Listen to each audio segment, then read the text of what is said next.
I am going to call to order the Tuesday, November 2nd, 2021 meeting of the Middleton Select Board. It is 7:01 p.m.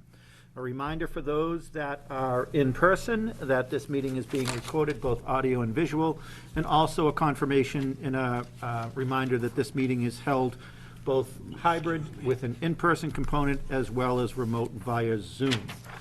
So for those individuals that are dialing in from home that are, or remotely, please keep your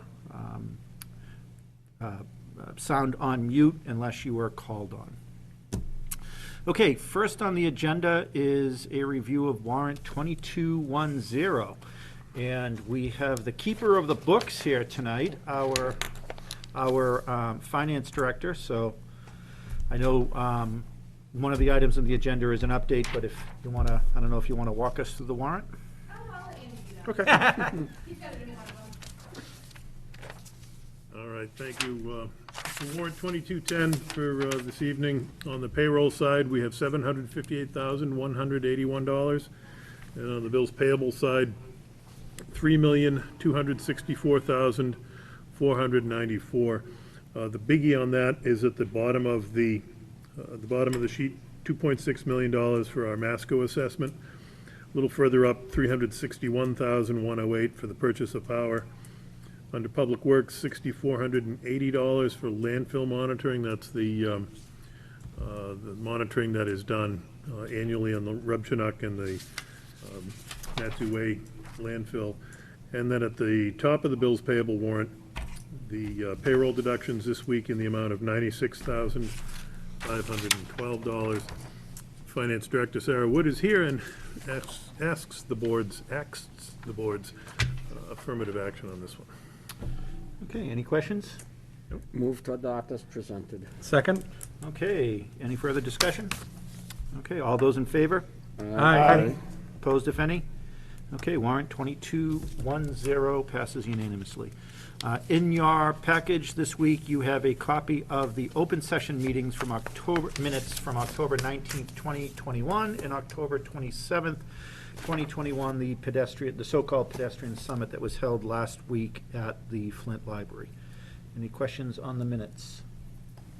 Move to approve as written. There's a motion. Is there a second? Second. Okay, all those in favor? Aye. Opposed, if any? Okay, both minutes are approved unanimously. Town Administrator update and report. Thank you, Mr. Chairman. Handful of things for the board and the public tonight. The water main work on River Street is wrapping up this week. They were supposed to be doing paving today and Thursday. Today and Thursday are the last 2 days that the road will be closed to through traffic.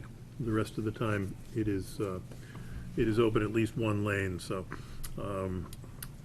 things went fairly well there. We did get some rain last week, which gummed up the works a little bit in terms of the work, but it allowed traffic to go through because the contractor was not working for a couple of those days. But all in all, there's always challenges with projects like this. We're going to do I've already talked to Sergeant Armitage about this. We're going to do a sort of a post-mortem debrief after the work is done there, get everybody in the room, identify what we could do better in the future to avoid some of the challenges that we had there. Well, to add a comment to that, I actually got a phone call from a woman that lives off of River Street, very positive, commending the police department and the details that were happening there, how both personable and extremely helpful the police were for not just, might have been when you were there, Rick, that's what I figure it was, it had to be you, but He was off.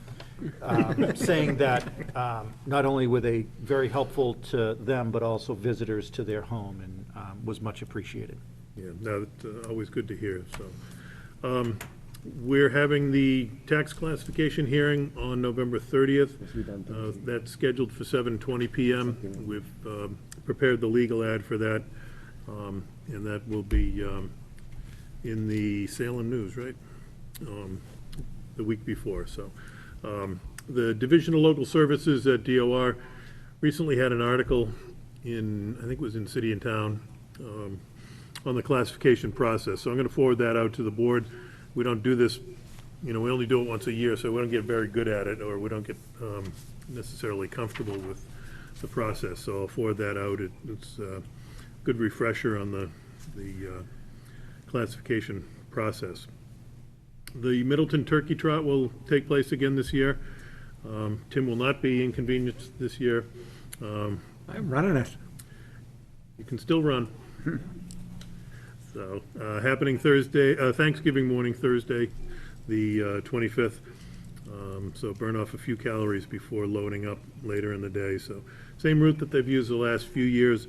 We had a coordination meeting yesterday with the sponsors and Public Works and police, fire, everybody. So hopefully that'll be a good event.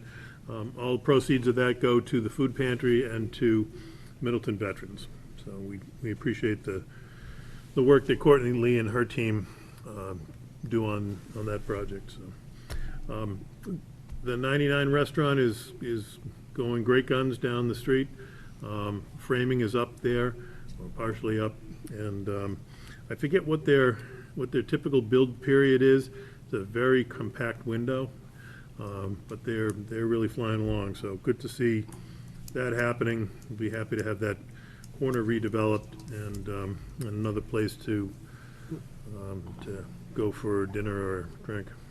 When they were here for their licenses, I believe they said that once they got out of the ground, it's about 60 days. Yeah, it's very fast. It's amazingly quick, so.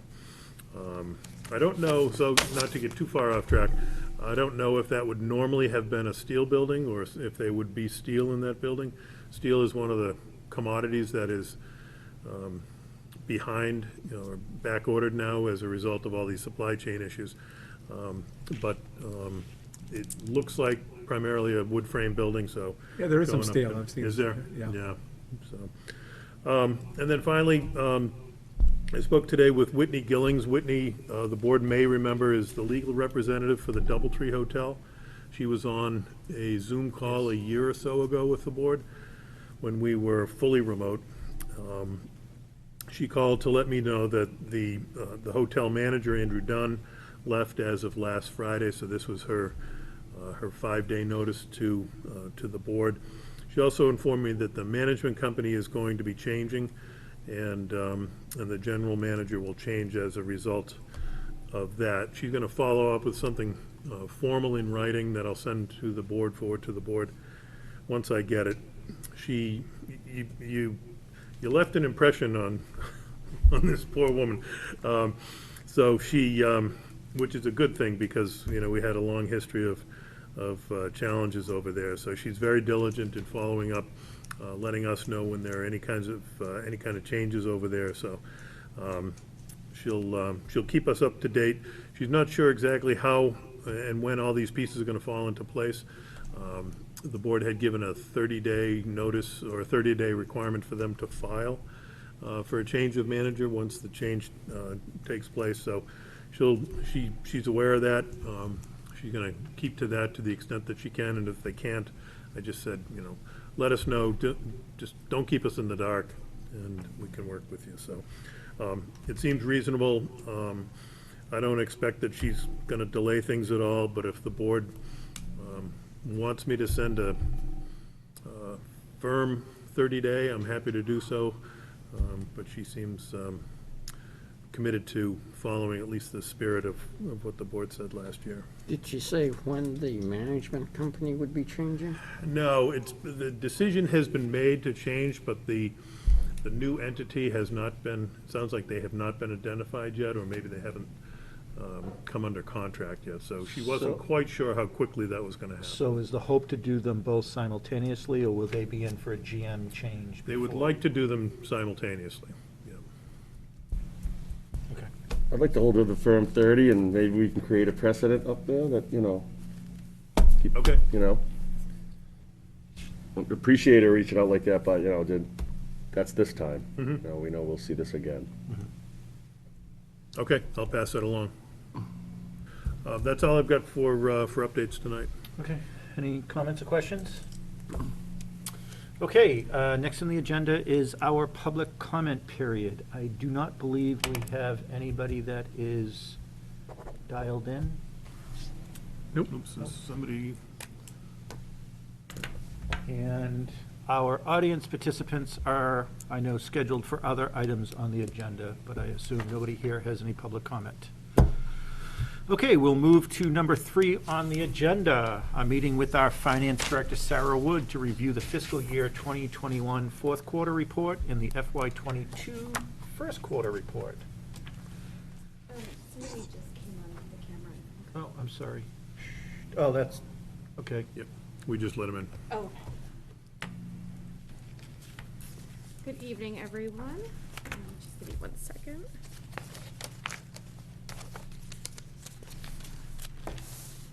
I'm going to start with FY '21. I'm going to just quickly do my overview briefly, and then I'll open it up for questions. I won't go through the whole packet. I know you guys know the drill with how I do my year-end items. FY '21 ended with expenditures at 95% of the budget, which is within the range we like to see. Revenues exceeded budget by, it ended at 103.3% of the budget. Honestly, there's nothing to note with expenditures. Everything was basically where we expected. I will note, state assessments did go over budget due to when we set the tax rate, the state budget was not finalized, so we did not have final cherry sheet numbers in order to upload into our accounting system. Other than that, the only item to note is Veterans Affairs continues to trend downward, where they only spent about 51% of their budget due to the effort made by our veterans, I'm sorry, what's his official title? Veteran Services Services Officer. officer, sorry, thank you. Gary Bent, either finding better services for these veterans, or I know this year we did actually lose a veteran as well, so that contributed to that. We did reduce FY '22's budget minimally to account for this downward trend that we see. But that may be an item to keep an eye on for future budget years as well. On the revenue side, we ended with a surplus of $1.2 million over budget, mainly due to real estate, personal property, and motor vehicle coming in where they should be, along with our departmental and other coming in much higher. There were only 4 categories that did not meet our typical benchmark of 95 to 100%. Those were rooms excise, which was not unexpected, library, fines and forfeiture, and investment income. All of those had downward trends over previous fiscal years. Free cash was certified at $3.9 million. This was significantly higher than our previous year and higher than we typically trend with free cash, mainly due to the increase of our revenue surplus at the end of the fiscal year. Within the special town meeting coming up in the next 2 weeks, we are proposing to put away approximately $800,000 in our various reserves, as well as part of the increase in free cash was due to the closeout of the sidewalk stabilization, moving it from the agency, closing it out to move it into the stabilization fund, which is also at town meeting. CPA ending fund balance was approximately $350,000, and our water enterprise fund ending fund balance was approximately $1.2 million. Any questions on FY '21 items? Sarah, so investment income, was that a timing issue, or? No, that's just the market. It did not do as well as we thought it was going to. It was trending upwards, so we didn't reduce the budget as we were going through the tax rate process. And then we just had a couple of really bad quarters. It ended, June was I think we took a hit on a couple of things in June. Yeah. So that we were trending upwards, and then it all just kind of fell off. And we're seeing that same trend as I get into the '22 Okay. budget, we'll see that as well.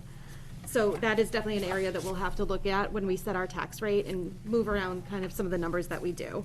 Okay, and then one other question on your, thank you for the FY '21 warrant article expenditures. Yep. Are there any that you are recommending that we may be looking to close out? So for '21, anything with an asterisk next to it was closed out. Oh, that was closed afterwards? Yep, all of those items were closed. I don't have a total, unfortunately for you, of what the total was that was closed out. Okay, so those were closed and moved to free cash? Yes. Okay, thank you. Yep. You're welcome. There's two CPA articles. One has an asterisk, one doesn't, at Othal Town Hall. Yep. So, were they both closed up because they don't appear on the FY '22 report Yes, list? so the old town hall was closed out, and then a portion of the Curtis sawmill was closed out. But there were also, the first one, Old Town Hall repairs, doesn't have an asterisk. And then for the Old Town Hall plans, has an asterisk. So both of those were closed out? It may be that I did miss an asterisk, but I will verify that information for you. Okay, thank you. On the revolving funds, Yes. is there, do we have a sort of balance in mind that it would be good to have, or? I So mean, with revolving funds, you have an annual spending limit for them. Typically, it's money in, money out. However, for some of these, like the stormwater management, it takes a while to get money in to accumulate enough to spend. Recreation, I'm not sure why there's a balance there. Obviously, there was no activity, there was no recreation programs going in. But some of these are balances that would need some investigating. Others are basically waiting to have enough money to spend out. looking at the firearms licenses and permits. Yep. So people pay, the license, the permit fee, Yes. and then there's some expenses with issuing that. So how did we ever accumulate? So the way that we have it set up, revolving funds, we have a bylaw that states what these funds can be used for. And it could be that there was more money coming in at the time than expenditures going out. So it did accumulate, it's not a one-for-one of money in. Like the COA trip fund, you would expect people are paying money for a trip, and then you would be paying that money out for a service. Some of these are just a little bit different, where it's not always a one-to-one of money in, money out. And, if the balance in the fund, keeps climbing, Yep. what can we do with that accumulated funds? We could always go back and change the bylaw that states what these funds can be used for, depending on what the fund is itself.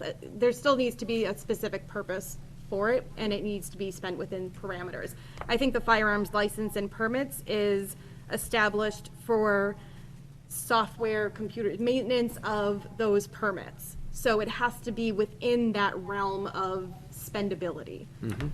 We can either look at potentially expanding that, because it could be that when this was established many years ago, it was more of a correlation of money in, money out, because it costs so much to maintain it, and we don't see that as much now.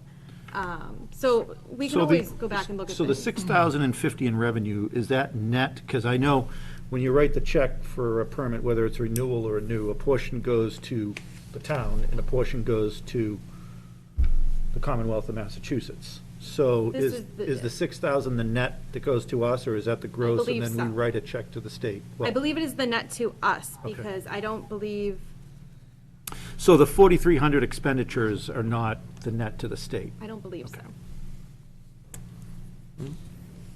But without having the ledger in front of me, I'm Yep, not understood. 100% on that. On page 19, which, had, the Masco expenditures and Yep. graph, those are the combined totals of the operating and the debt service? It includes debt service, but it does not include the capital. But there was no capital in this. But yes, it No. is everything. It might be better to separate those, especially now that, Masco's debt service is being, eliminated. I think people, want to know how the operating assessment, is going, so you know, the operating assessment from FY 20 to 21 went up, but our total went down because of debt service. Yep, I can do that.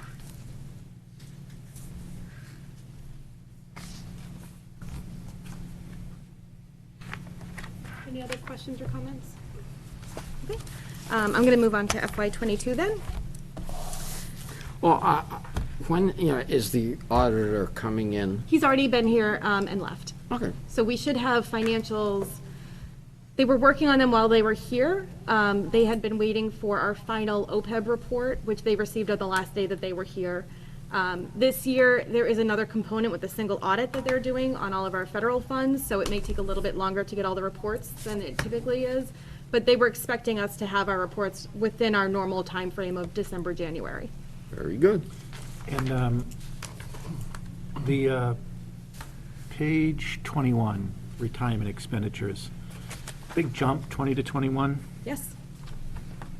Big jump 21 to 22 as well. Okay. And what is your thought? Is the trend going to continue? Big jump 22 to 23 would be what I expect, because they are trying to catch up with their contributions. Because the same investment income hits that we're seeing, they are also seeing, so they're not earning as much money to pay the retirement portions that So they I've have asked this to. before, do we have any comparison between Essex County retirement and the state prim-prep? We are in prim. We're in prim. We're prim. in the same as them.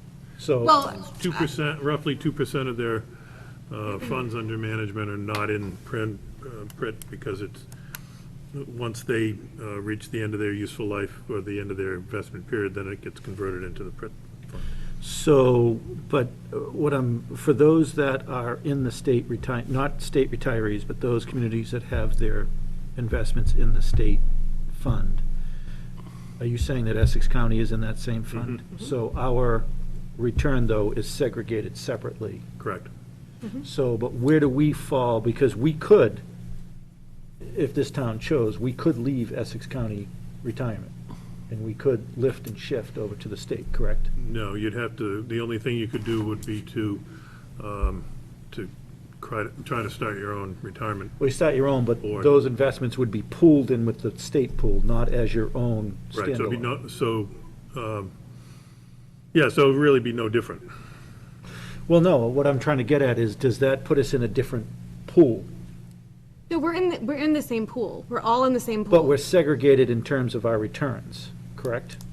No, we're part of Essex Regional Retirement System. No, I think I'm explaining this incorrectly. So if Middleton tomorrow created their own retirement system, but actually had the retirement funds managed by the state, would ours be in the large pool and get the return that the state's pool, or would it be in a separate singular pool? No, I think I believe they're all in the same All in the pool. same But pool. right now, while we're in the state's retirement, we're actually based on the Essex County retirement pool,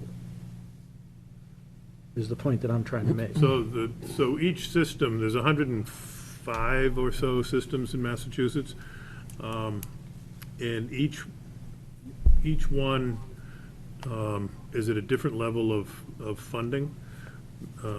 Essex is around 52 or 54% funded. I think we did like 10, a little over 10% last year in terms of return. So it was a good year. A lot of the retirement systems did a good job.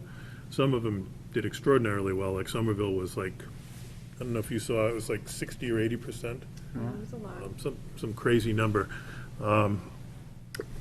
which tells me they're either smarter than the average bear, or they've got some Just really stuff lucky. in really aggressive stuff, so. But the system has performed quite well the last few years. We had a couple of bad years.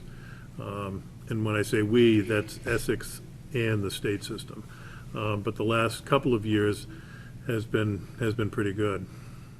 Okay, I'm just trying to get at where Essex falls in those 105 plus or minus systems, and what, I mean, I know before the big reform happened there, we're still paying the price for that, but I'm just trying to figure out where we are in terms of, in comparison. Yeah, so one of the things that hurts us is the problems that Essex Regional Retirement System had a decade ago.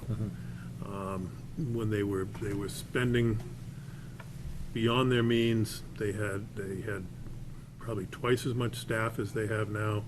They weren't managing their investments very well. They were doing it themselves for the most part. So that change about a decade ago, I think it started in 2011 or 2013 maybe. At that time, they started to put the money into PRIT. That has proven to be a very good, very strong improvement on their performance. And they've also drastically reduced their budget over the years. So, but we're playing catch-up with that, as Sarah said. I think our assessment's 6.5% or something year over year. Do you remember? For 21 to 23? Yeah, I believe it was higher than that. yeah. So It that's wasn't quite part the of it. 11 that you see here, but it's definitely a larger percentage. So there's a couple of things at play. There's the catch-up that the system is trying to do, but the performance of the investments has been strong. So is it true that all money invested with the state gets the same return? Or and the return isn't segregated by? I thought it was separate by I don't believe system. it's segregated. I thought it was. I think, that's the nature of your Yeah, question. So, if, no matter what the system is that has money in PRIT, if it's all invested in one pool and everybody gets their proportionate share of the return, then everybody has the same return? Or is it invested more individually per system?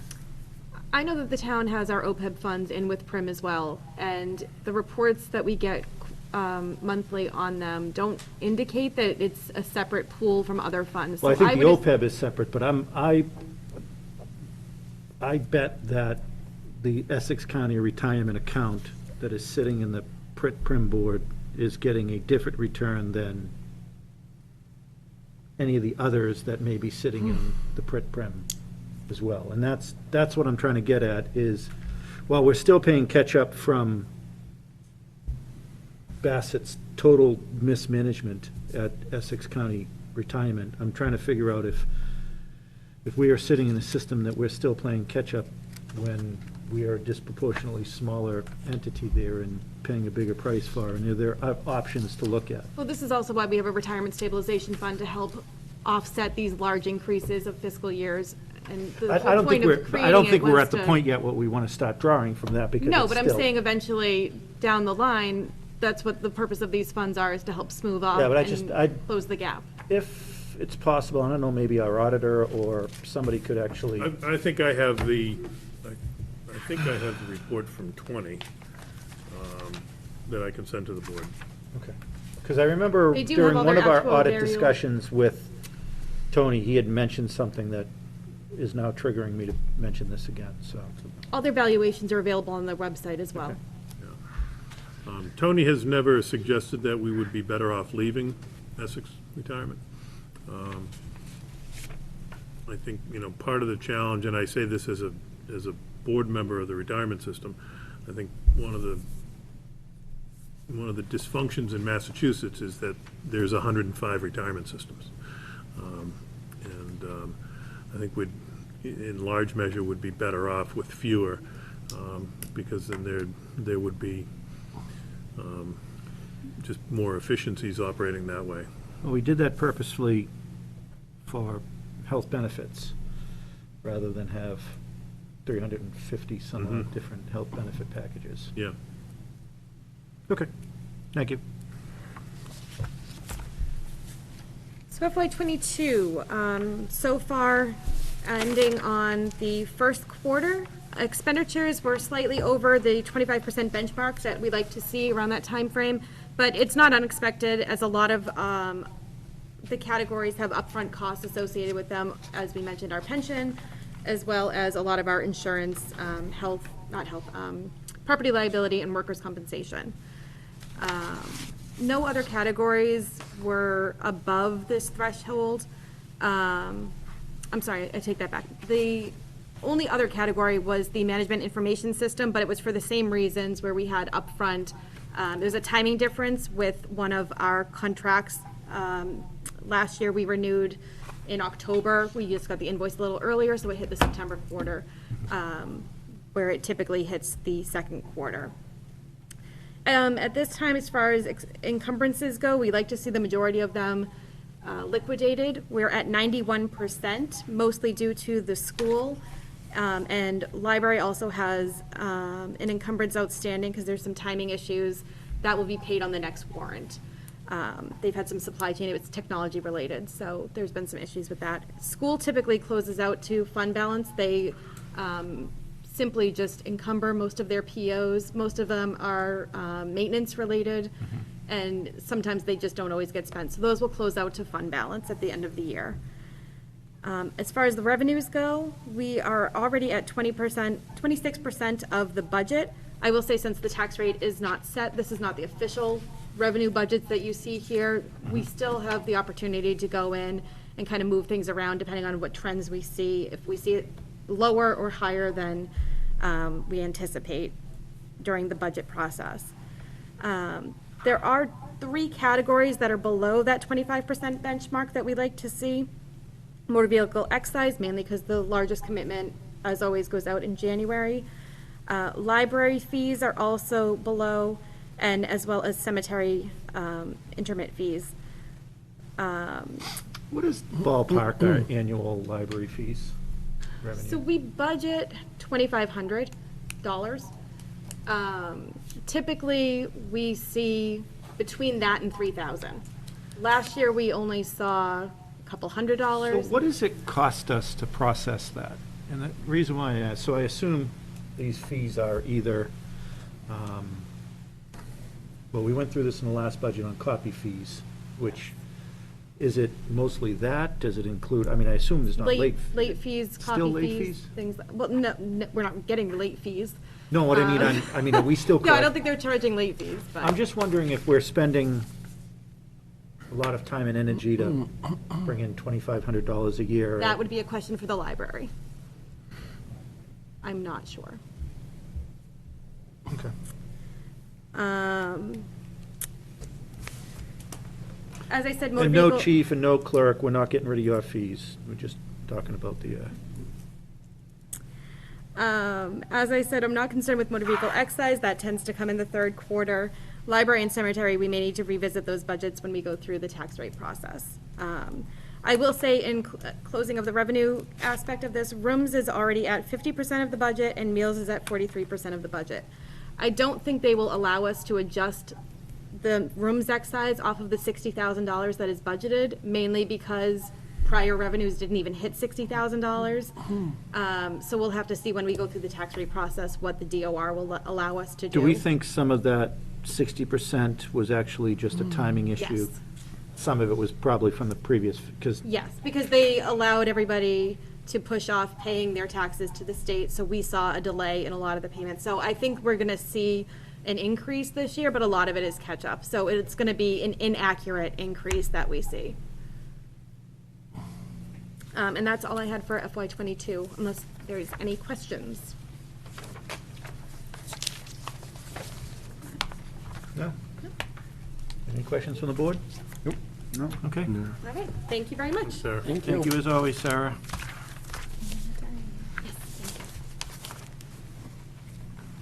Actually, before you leave, no, actually, before you Knew leave. you couldn't make it out the door. I knew it. So Would've meant just money. talk to me how things are going, new treasurer collector in place. Oh, things are going great. I think he's doing a great job. We're playing a lot of catch-up because of other transition that happened in the office, so there might be a delay when I do my second quarter, because we're behind on reconciling cash, and everything's posted. It's just a matter of making sure that it's posted correctly and where things belong. There's a little bit of a gap there, but we're hoping this week to work on that. I have a conference on Thursday, so we may not get to everything that I plan, and next week's another payroll week, so hopefully things will be up to speed soon, but he seems to be doing a great job, in my opinion. Okay, thank you. You're welcome. Okay. Next on the hot seat is Police Chief William Sampson. Come on up, Chief. Thanks, sir. Good evening. So I know we have a few items on the agenda to talk about with you. One of them is just an update on the department and some organizational ideas and discussions that you want to bring to us. Another is the formal appointment of a captain of the department, which was the creation of that we created in the last budget that would begin on January 1st, 2022, which, as you surely remember, it was a discussion that we had during the interview process, but really got expedited after that. And then I know you are also here to talk to us about the policy 1.03, the reporting abuse, excessive force, or misconduct by law enforcement personnel. Right. Anything else you want on the agenda? No, sir, I think that'll Okay. work. Well, Chief, I'll turn the microphone over to you. Well, thank you. Like you were stating, when I first was hired, one of the things I was tasked with was to evaluate the staff and determine the recommendation for a promotion to captain. So I've been here 7 months, and the options we had looked at was to stay within or to possibly go outside the agency.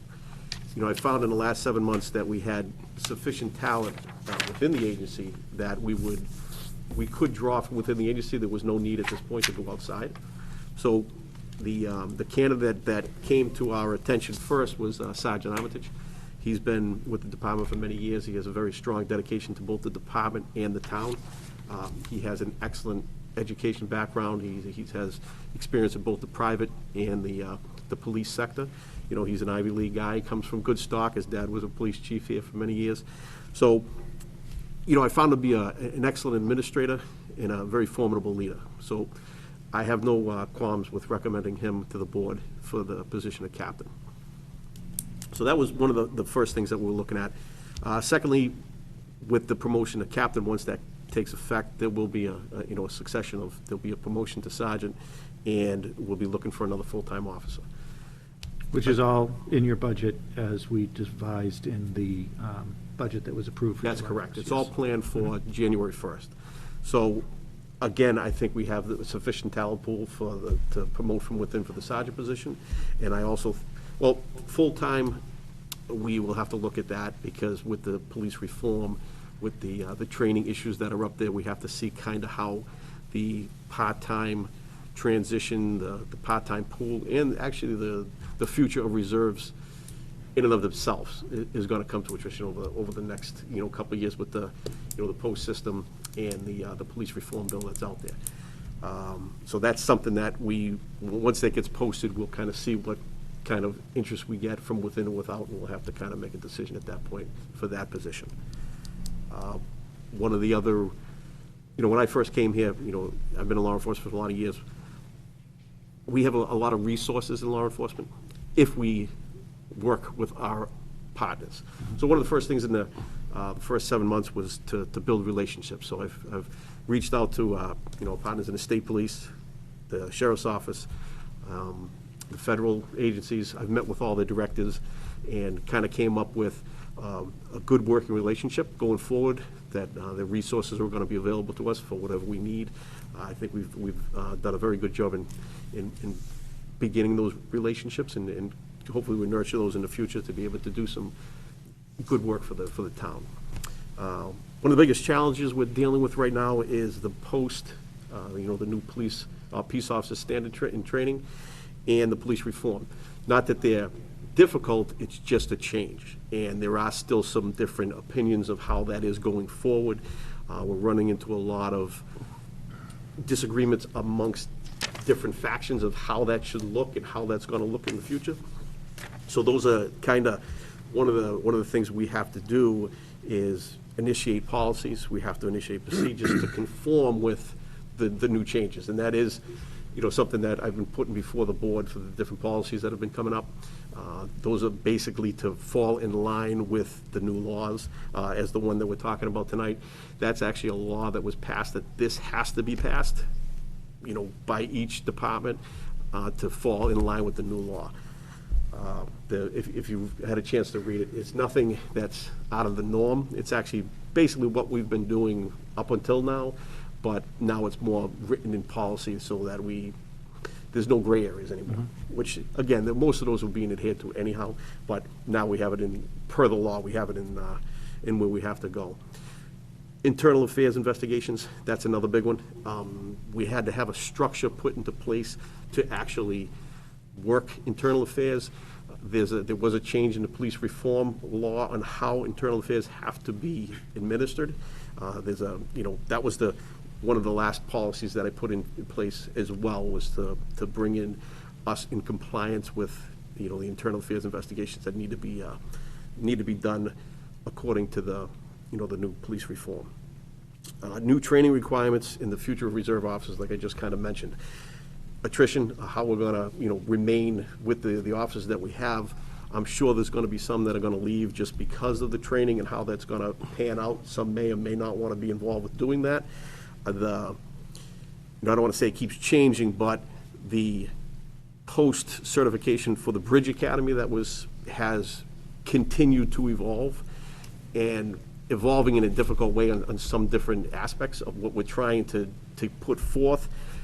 Initially, we had plans on doing certain trainings that were in line with the post and with the Bridge Academy. Those have since changed, so we're trying to kind of catch up to where that is and how it's going to affect us. So these are kind of uncertainties for the next 6 months to a year, actually 3 years, when we're looking at the 3 years of this program, how it's going to work.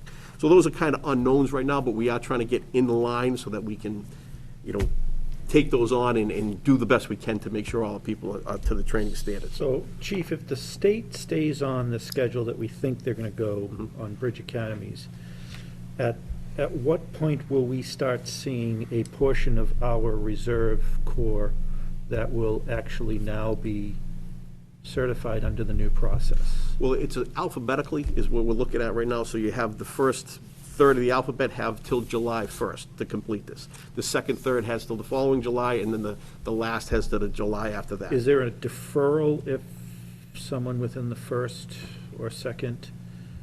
It's a hard- Unfortunately, no. Okay. If they become decertified on July 1st, if they don't complete this training, depending on their last names. And they've added another aspect of it where you have to have 2,400 hours of law enforcement experience, and that doesn't include details. So you have a lot of reserves in different agencies, and I'm sure ours is one of them, that do a lot of detail work, but not so much patrol work. Well, they've excluded that from the 2,400 hours. So they do have, if they go through the Bridge Academy, which is, right now, it's an 80 hours of online training, and then the 3 high liabilities areas, we have driving, use of force, and firearms, and those are each 40-hour blocks. So they have to complete each of those plus the 80 And I hours. assume those 40-hour blocks are in person. They're in person, correct. And that's another thing where we're, especially with EVOC, the driver's training, where the cruisers are coming from, where the tracks are gonna be, and when they're gonna be open. So actually, the sheriff's office is, in Middleton, Essex County, is looking into holding some of those at their facility, which would be a huge benefit to us, that we could send them right there. But they are in person, and they are a week long, so, that could cause some issues for a couple of the reserve people. Well, Chief, yes. the Bridge Academy's training is for people that are part-time now. Correct. Suppose a person wanting to get into law enforcement now, is not currently a reserve, what's their path? Because it used to be, Reserve doing a reserve academy, so what's their path? Because 10 years, 20 years down the road, everybody's gonna be trying to do that. That is one of the issues. It's one of the issues that we're concerned with when we're talking about bringing in new reserves, because the reserve intermittent academies as is are no longer gonna be held. The post standards will have one certification, which is full-time certified, which means if the academy, say, is 900 hours, you can either go to that at a full-time basis, or you can do those 900 hours on a part-time basis, which is typically, like Florida used to have that. You go 2 nights a week and all day on Saturday for 9 months. So the issue is, what kind of candidates are we gonna get that are willing to make that commitment only to be a part-time officer or reserve officer? Because they will be full-time certified, so if you do send them to that to be a reserve, they're full-time certified, so another agency could take them full-time. Yeah, that's my main concern. What I loved about our reserve process is it's been a great feeder, where we brought reserves in, they've gotten experience, they've become comfortable with the community, they know the process in the community, and then as openings come through attrition and retirements, they roll in. My concern is now that we're gonna have, some younger reserves that once they become fully certified, it's really gonna be the first opening. Now, I mean, good for them that they're getting the opportunity to be a full-time police officer, but I think the process that we've lived under for decades here is likely going to It's gone come to an end. because now if somebody wants to apply for a reserve, I mean, they have to get, fully, certified, and who's gonna pay that cost? In the recent past, a lot of people wanting to get into law enforcement put themselves through the Reserve Academy to make them more hireable by a But an department. individual could be, in the past, the police chief would sponsor an individual that would put themselves through the Reserve Academy under their own dime, i.e. they would pay for the enrollment, and obviously, they weren't being paid to be there. Would that still be a case if, Sarah tomorrow decides she doesn't want to be our finance director anymore and wants to be a full-time police officer? Could you sponsor her, but she self-pay to go in and do? Sarah, I would sponsor immediately. However, yes, that's a concern, because it's no longer just a small portion of training that you have to go through. Now it is a full-time academy that you have to attend, and then to become a part-time officer. I think you're gonna see a lot of the people who want to do it part-time that were willing to commit. When I went through, it was 96 hours, then it was 120, now it was 300. Those are a lot less of a commitment than to do 900 hours. If you have families, you have another job, that really, it's a big commitment. And just to come to do 1 day a week, twice a month, it's gonna, I think we're gonna see it go down. I mean, the people that commit themselves to that, you've gotta think a majority of them are gonna wanna go full-time. And once they walk out, we could put them through as the part-time person, on a full-time, but if we don't have a full-time position for them, that kind of commitment's gonna be tough to get them to stay part-time. Yeah, and I think my concern is that these vacancies aren't gonna fall perfectly on a fiscal year process. So I think we have to be prepared for, if 2 years from now, the bulk of our reserves are through the Bridge Academy, they're fully certified, and then, December and March, many of them leave for a full-time opportunity, you're going to likely be looking at a significant hit to your overtime budget. Correct. And significant is probably an understatement. Now, you're going to see a surplus in your reserve account, but it's not going to. Make up for it. No. No, I was gonna say, that's a much less a part Now, of the account. will they allow special police officers, a lot of towns have, the police officer, as I like to say, weddings, parades, and The post system has eliminated that process. What they're doing now is any officer in the Commonwealth that exercises powers of arrest has to be post-certified. So That's why. sheriffs. That's why hospital system. Correct. Officers have lost their certification. Correct, they're gonna lose their certification. And then the ability to just hire a special for certain events, if they have law enforcement, if they have arrest powers, then they have to be certified through post. So those, as Brian just said, you got campus, or not so much campus, but hospital police, parking lot police, ones that have been around forever for specials, they're gonna have to be up to the same level of standard training. And that was the whole post system, is that anyone that can make an arrest has to have the same basic line of training. So those deputy sheriffs that work in different units, they're gonna have to have that. The ones that work inside the jail that just do details, if they have to go through that same training, or they're not gonna be allowed to continue with their law enforcement. this to me seems like you're eliminating the part-time officer, you're eliminating the temporary officer. This is gonna be a financial nightmare. You're gonna have, everybody's gonna have to be a full-time officer. Think about the communities far west of here that the vast majority of their police force are reserves. Exactly. And that's where you're having a battle amongst the chiefs and amongst law enforcement in the state, is you have full-time agencies that believe that that's the right way to go. You have part-time agencies that have been in business for many, many years without any issues, are now being forced almost to close, because they won't be able to keep up to these standards. there's talk of regionalization, there's all kind of talk, but those are ones that are gonna be affected, and their budgets, if you went from, 10 part-timers to now you have to have 10 full-timers, those budgets aren't there. And then to get all those people trained and where it needs to be, And what okay, so I'm in Florida, Mass. I don't pick on Florida. And I've got six people there, and they just all drop. Yeah. State police taking over that? it happened, not because of post, but it did happen in Blanford. They just quit. The sheriff sent a couple cars, the state police, but at the time, the state police were going on right now, they're having difficulties too with retention and recruitment. So they don't have an answer for it. Yeah, this is like I like to say, you have a solution, and now they're in search of a problem that really wasn't there prior to. So this is where you run into a lot of issues that are affecting a lot of different parts of the state differently. And there's no real easy answer. I feel like we're on the verge of a potential perfect storm here. Now, I mean, and not to sound like I'm not focused on our reserves, but the reality is some of our reserves, not all of them, maybe some of our older reserves, but some of our reserves will be happy staying as reserves even once they're fully certified or through the process. But the reality is some of our younger reserves that have, and I've always asked the question when we appoint and swear them in, if a full-time opportunity comes, will you take it? And the hands immediately go up because that's their goal. The goal will probably be expedited for them due to a whole slew of circumstances, the large number of retirements that are happening, people that are leaving, the recruitments that are happening, and now this process. My concern is that we may be stuck mid-fiscal year.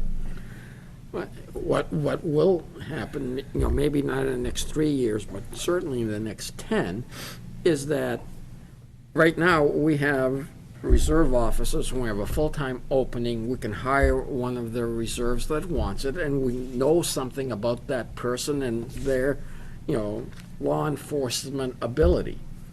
When there will be no such people available, so we would have to hire someone to send to the full-time academy, not knowing anything about how they are cut out for law enforcement. And not everyone is. There could be a great person, Correct. but it's a particular kind of skill and thing. So he goes through the training, he or she goes through the training.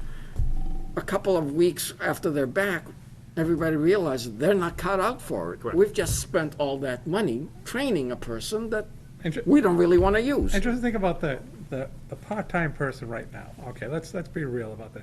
This person has another job, probably has a family, has a kids.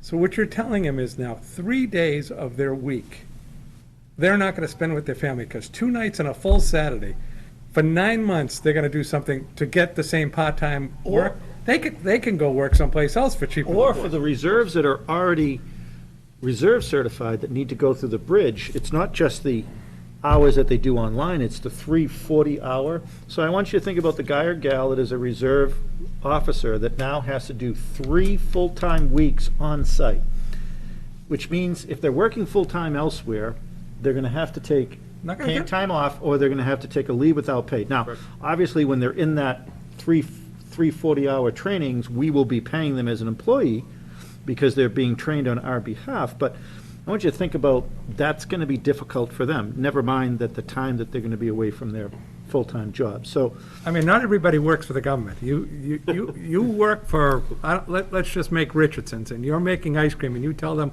you're going to be gone for 3 weeks, and you don't have vacation time, you can kiss that job goodbye. Correct. And you look at it's 200 hours per officer. That comes out of the reserve budget. And if you have 6 going, that's 1,200 hours that are not patrol hours, are just set aside. So there's an expense in and of itself with that. Yeah. Plus, they have to have a medical. Thankfully, they changed the PAT, the physical agility test, because that was another portion that they were going to have to pass.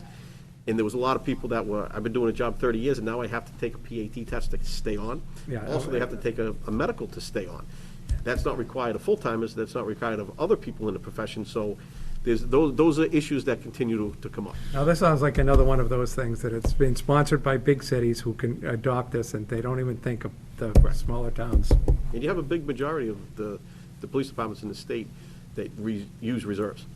Do you think And there's any as to chan- your point, it's a testing facility to kind of put them through a minimum amount of training with not a lot of, money invested into them, and we can see how they do. If they do, if they end up being a fit, they end up doing police work, we hope for, and they show a lot of potential, then that's the person you want to take and make full-time. We lose that farm system if we eliminate the reserve program. Do you think there's any chance of anything changing with this? So this is what we have and we just need to deal with it? You know what, it's changing daily. We're learning new things daily. So there are a lot of people that have the same concerns, obviously, that we do around the state that are asking these questions. And in the last couple of months since these have come about, there's been numerous changes. So yeah, it is still evolving. It could actually happen that this just doesn't work, but we don't know that. It's Can we an contact uncertainty right now. our state reps and talk to them and? Well, I mean, the reality is, this was all based off the legislation that passed on Correct. police reform, which left a lot of blood on the House and Senate chamber floors to get that passed. And legislators will never go back to fix something that's never done well. So I think the reality is, it's all in the hands of the regulations that are being, and the rules that are being built around it. I think what's important is, I think we need to take a look at moving into our next budget cycle. Kind of, at that point, you will be, at least for the first third of the alphabet, I assume there will be some within our reserve force that fall into that first. And there are. We'll probably at least get an idea of how many of those, I mean, how many reserves, I should know this, how many reserves do we have today? I want to say we have 11, Okay. 10 or 11. So on average, about 3 or 4 are going to go in each year if you. Correct. There's already people that have approached me to say that they're not going to be able to do it. So, and the reality is we don't have the ability to go bring on new reserves. Not fresh, yeah, we can't send We them can bring an to existing, existing, correct. so, That also brings existing, we have to get them through that Bridge Academy, and then they have to have the 2,400 hours. So there's even issues with that. so are any of your colleagues in area communities that use reserves thinking about how to possibly band together to fill a gap until budgetary processes allow? I think a lot of them are concerned with their own staff right now of losing them.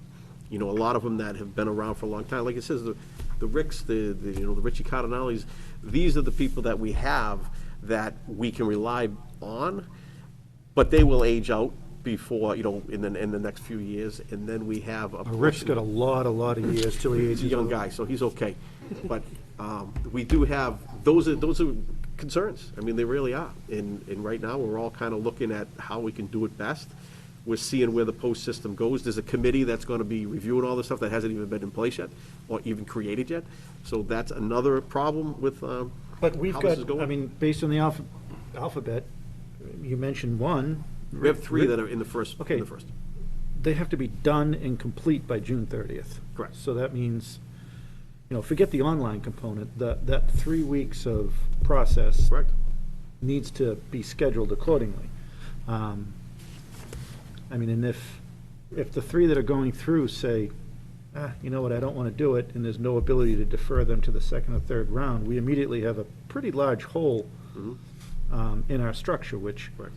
you're going to feed it through overtime until we get to a budget process. Correct. So, not that I want to build an overtime line item just to be prepared, but I think we need to start looking at where's the level of return where, we've gone through this with our fire department over the years as we've increased staffing numbers full-time to actually decrease overtime. And I know a lot of this is supposition of what we think is going to happen here, but I think we are kind of reaching that tipping point here. And not that but I love the reserve process. Right. I think it served this town well, and I think it should be able to serve the town well over at least the next 3 years. Right. And then once they become fully certified, hopefully many will stay in a reserve, fully certified process. We do have that, we do have a core group of that I think will happen, but overall, the larger, it's gonna be a problem. It's definitely a conversation we have to have, is even if we keep the reserves that we currently have that wanna stay reserves, are they gonna be enough to augment the supply we had last time, or do we have to look at more of a full-time? Yeah, it's a concern. Do you think most of your reserves want full-time positions if they had the opportunity or not? Well, we have a few that are with the sheriff's office, so they work full-time in law enforcement, and then they work here part-time and may or may not have an interest. So those are the type that you like to have, because they have actually two law enforcement jobs, and they get a little taste of both, and it works out well. But other ones, I don't know. I just don't know, because we don't fully, haven't really fully understood the Bridge Academy, where it's going and how it's gonna be, until we get a group through and get certified, and then we kind of look how that went and kind of evaluate from there. So the ones that work for the sheriff's department, they would have to do the same thing to keep that job? If they are if they're doing a law enforcement capacity, like we have a K-9 officer, he would have to go through that. But So- if They're probably that, gonna but have if to do that, it anyway, if that sheriff's department whether they employee want is to. inside the confines of the jail, operating that way, they're not in the similar need to If they be, do details now. well, if they do They do details. details, and that's gonna be, I kind of up to the sheriff, if he's, because those ones, we're expecting that the sheriff, because they're his full-time employees, that he's gonna, send them to the academy, which my understanding is he will, because he's very proactive, and thankfully, he's on the board, the post-commission for all this stuff, so that's a great asset to us, because he's a great guy, and he's really committed to this, so that's an asset for us, but, yeah, we're hoping that. And the same for reserves that may be operating in more than one community. Correct. Then it kind of comes down, and if we do have those, I don't know if we do right now, I don't believe we do, but if we did, then I would talk to that chief to say, you take half, we'll take half, and we'll kind of split the cost, because we're both getting the Bridge out of County benefit. person. Yeah, okay. What is the cost for the academy? For the Bridge Academy? Yeah. I don't think they're charging us for it, but we just have to pay the salaries of the office. The hourly pay while they're Are there. they Nope. being paid when they're doing their online courses? That's kind of what we're talking to the union right now. Because if you could do it at home, I don't know. We kind of got to work that out with the union. Rick's in charge of that whole thing. I don't think anyone's gonna say. Obviously, the 340 hours are off-site. Correct, because they have to respond, and, there is some liability that goes with that as well. Use of force can cause injuries. All those things have the potential of causing an injury. Yep. Some of it's at night, some of it's at daytime. Okay, so I know one of the items on the agenda is the formal appointment of the captain. Correct. Before we get to that, there is going to be we'll create starting January 1st, a vacancy in the sergeant.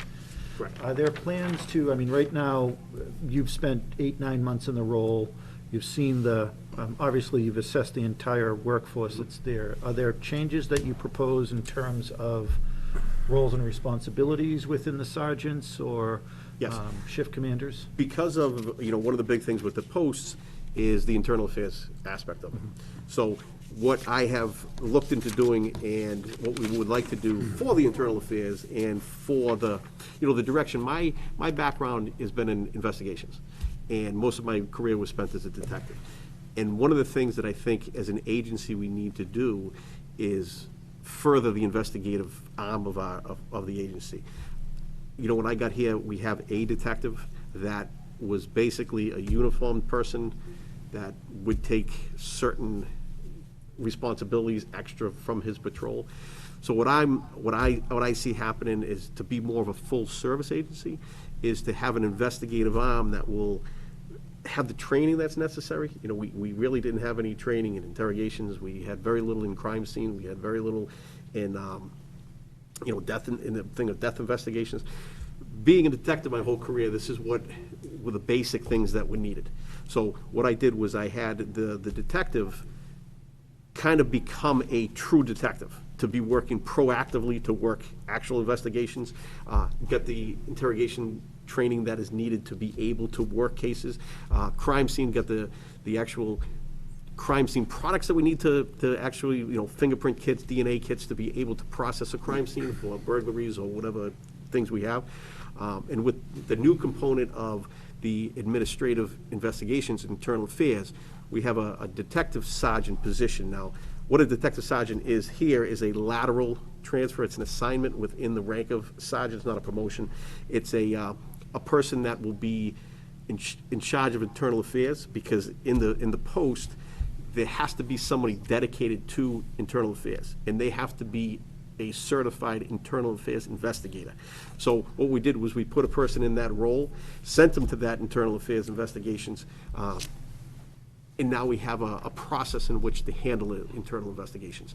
Were And we historically in the past, kind of, lack of a better term, subbing that out to another department? Or? There was a case where it was subbed out to a contractor, which is not the way we should be able to do. We have a big enough agency, we have enough talent here that we should be able to handle most of these investigations within.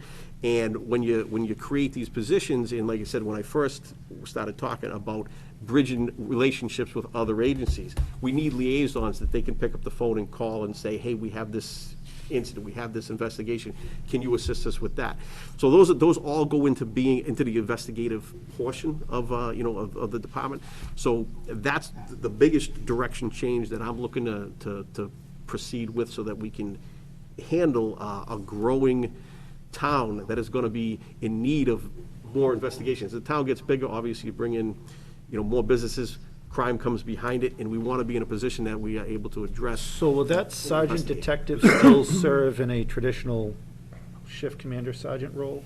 Well, what I'd like to have that person do is pretty much supervise the investigations, and be an investigator as well. Okay, so will that mean that there will be shifts now that won't actually have a sergeant shift commander, but instead will have a senior officer? Well, what we have is, once we add the captain position, okay, we'll have a captain and 4 sergeants. So my thought would, we would have a sergeant on each shift that would be responsible for their shift. We would have situations where there isn't a sergeant on duty. Yeah. And I think the history of the department is, if a sergeant takes a night off, a sergeant doesn't replace in. him. So we have plenty of, it's been the history of here that it doesn't have to have a sergeant on. understood. But what I would like to see is one sergeant's in charge of the day shift, and they would be responsible on or off duty for their shift, second shift and third shift. The detective sergeant position would be concentrating on investigations, proactive investigations, and, follow-up investigations. So they would, if there was no one on, if there wasn't another sergeant on, then we could absolutely have them, Got it. they would be able to, supervise the shift if something came in. But their primary responsibility would be different than a patrol sergeant. And the big thing is the training and expertise that they'll get. Okay, understood. Okay. So I'll move to accept the chief's recommendation and appoint Matthew Armitage as captain of the department. Second? Second. All right. Okay, any further discussion? That's as of January 1. January 1st. January 1st. That's what I heard. And we will start the process for a sergeant position, because what I'm hoping is January 1st, we have everyone in line, the new, the captain ready to go, sergeant ready to go, and new full-time police officer ready to go. Okay. Okay, we have a motion and multiple seconds for the appointment of Sergeant Armitage as captain of the Middleton Police Department. All those in favor? Aye. Aye. Opposed, if any? One extension. And one abstention. So that sounded pretty unanimous to me. So I actually think Captain Armitage is dialed in online. I'm not asking you to speak up, but, well, I guess you're captain designee as of January 1st. You'll be captain, but congratulations, Matt. We're very thankful that you've stepped up, and we're proud to appoint you.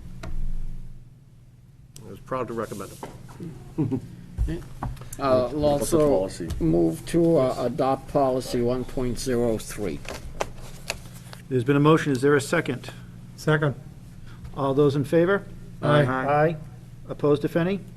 That passes unanimous. And Chief, so the process that you're going to move forward, starting, obviously, you'll probably start the process now, but is your hope to have a sergeant recommendation by the beginning of January? Yes, absolutely.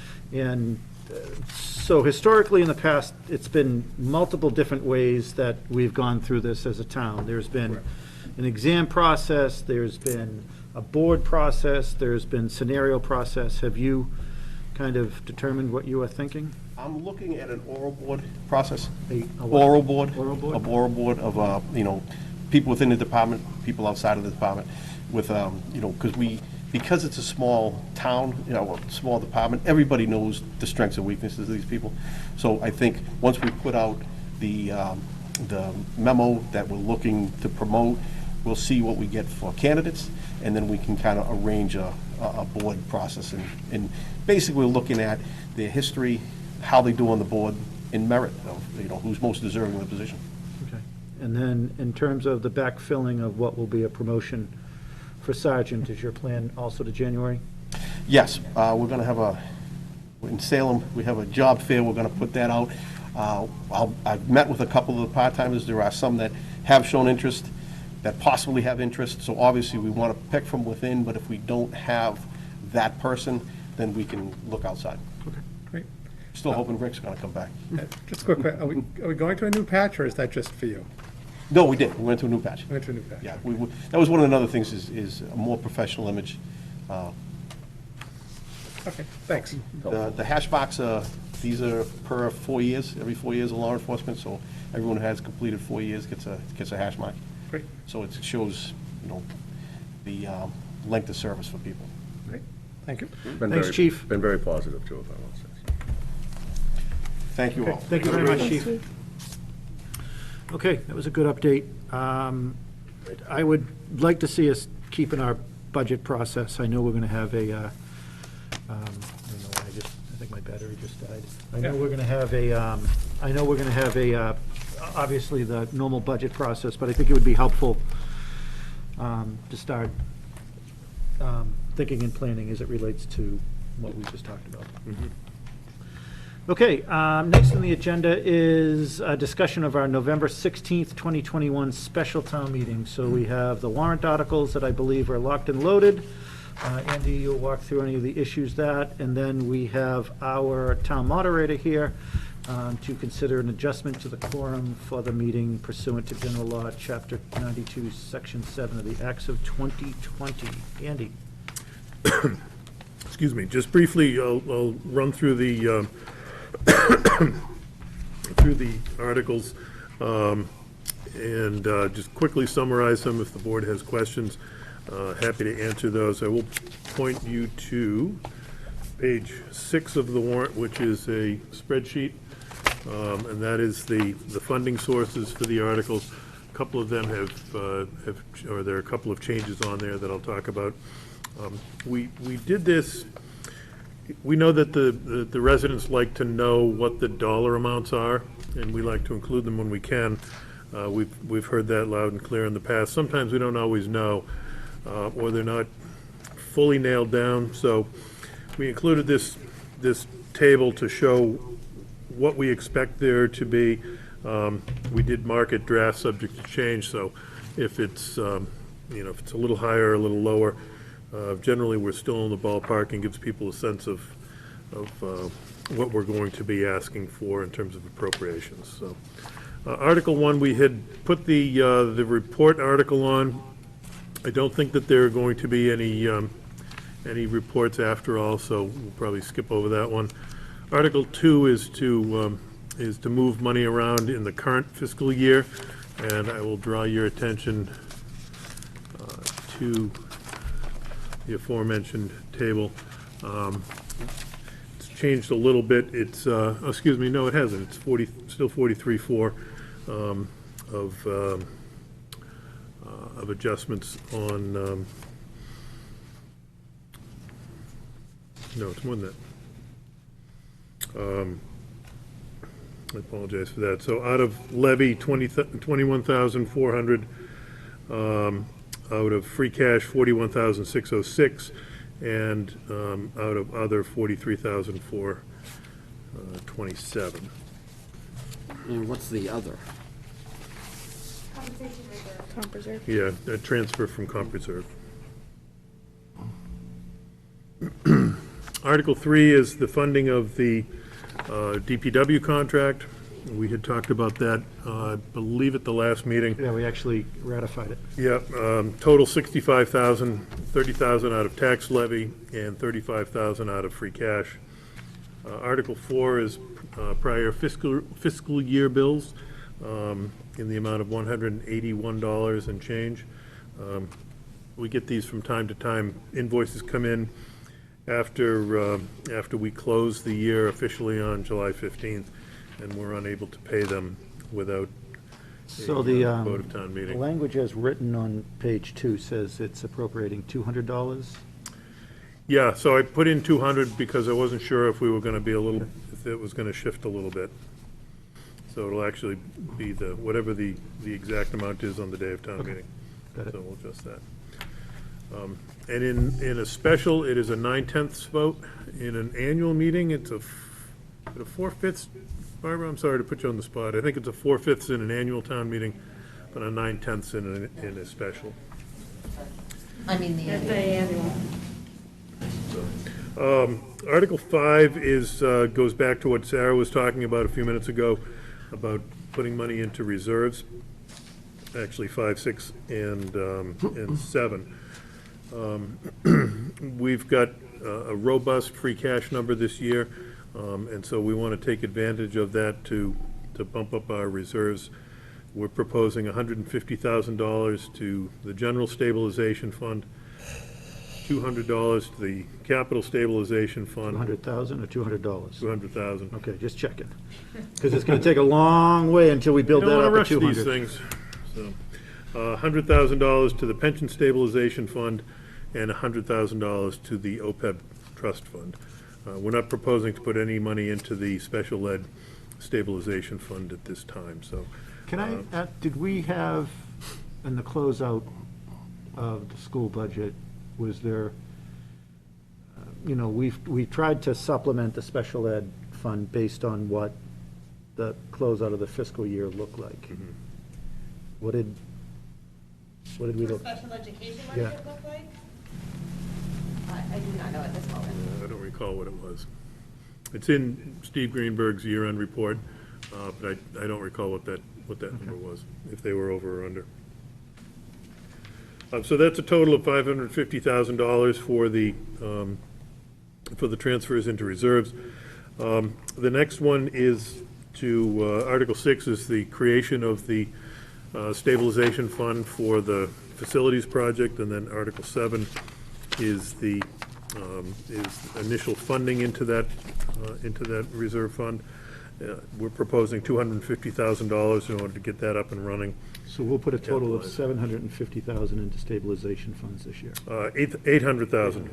Yep, 800,000. And then at the meeting back in June, we established the sidewalk and pedestrian stabilization fund. We didn't fund it at that time, we just created it. So we're proposing to transfer the $158,800 that Sarah mentioned was in an agency fund. And this is one of those things, and I'm not kicking DOR about this, but as time goes on, their treatment of some of these monies changes. Years ago, we had in another community I worked in, we collected funds for a similar purpose to this. We put them into a gift account. Nobody had a problem with that. It was an easy thing to manage, fairly easy for the accountant. DOR doesn't like that approach anymore, so they pushed us to the stabilization fund.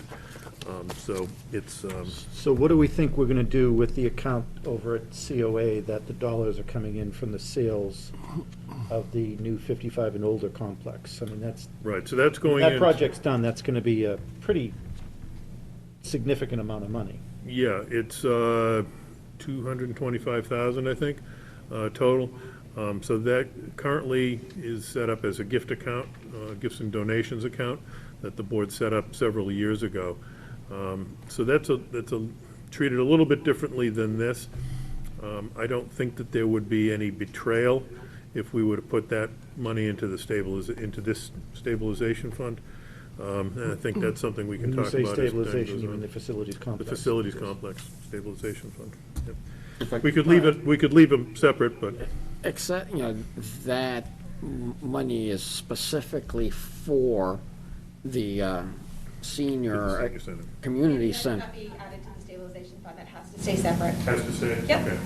So the reason why I brought that up is if the DOR has begun to frown upon some of these special gift accounts. Is that going to happen? No, the reason why they're frowning upon the sidewalk is because it's part of the permit.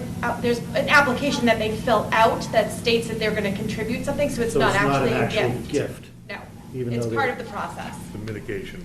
Okay. Yep. I just, if I could, back on the sidewalk, Yep. so, Well, actually, let me just, sorry to interrupt. Good. I would argue that the dollars from the sale of the units at the new 55 and older complex would fall into a similar category, because that $5,000, was it 5,000 per unit or 2,500? 5,000. $5,000 per unit was actually included as part of their planning board approval. That is not how it was explained to me, so that's why it is set up as a gift account. So I appreciate that, but I think we should look at that. Sure.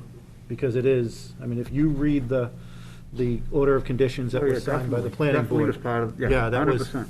I mean, is it a gift in the sense of a gift? Yeah, but, Then it Yeah. closes out to was- just general fund cash and closes out to free cash.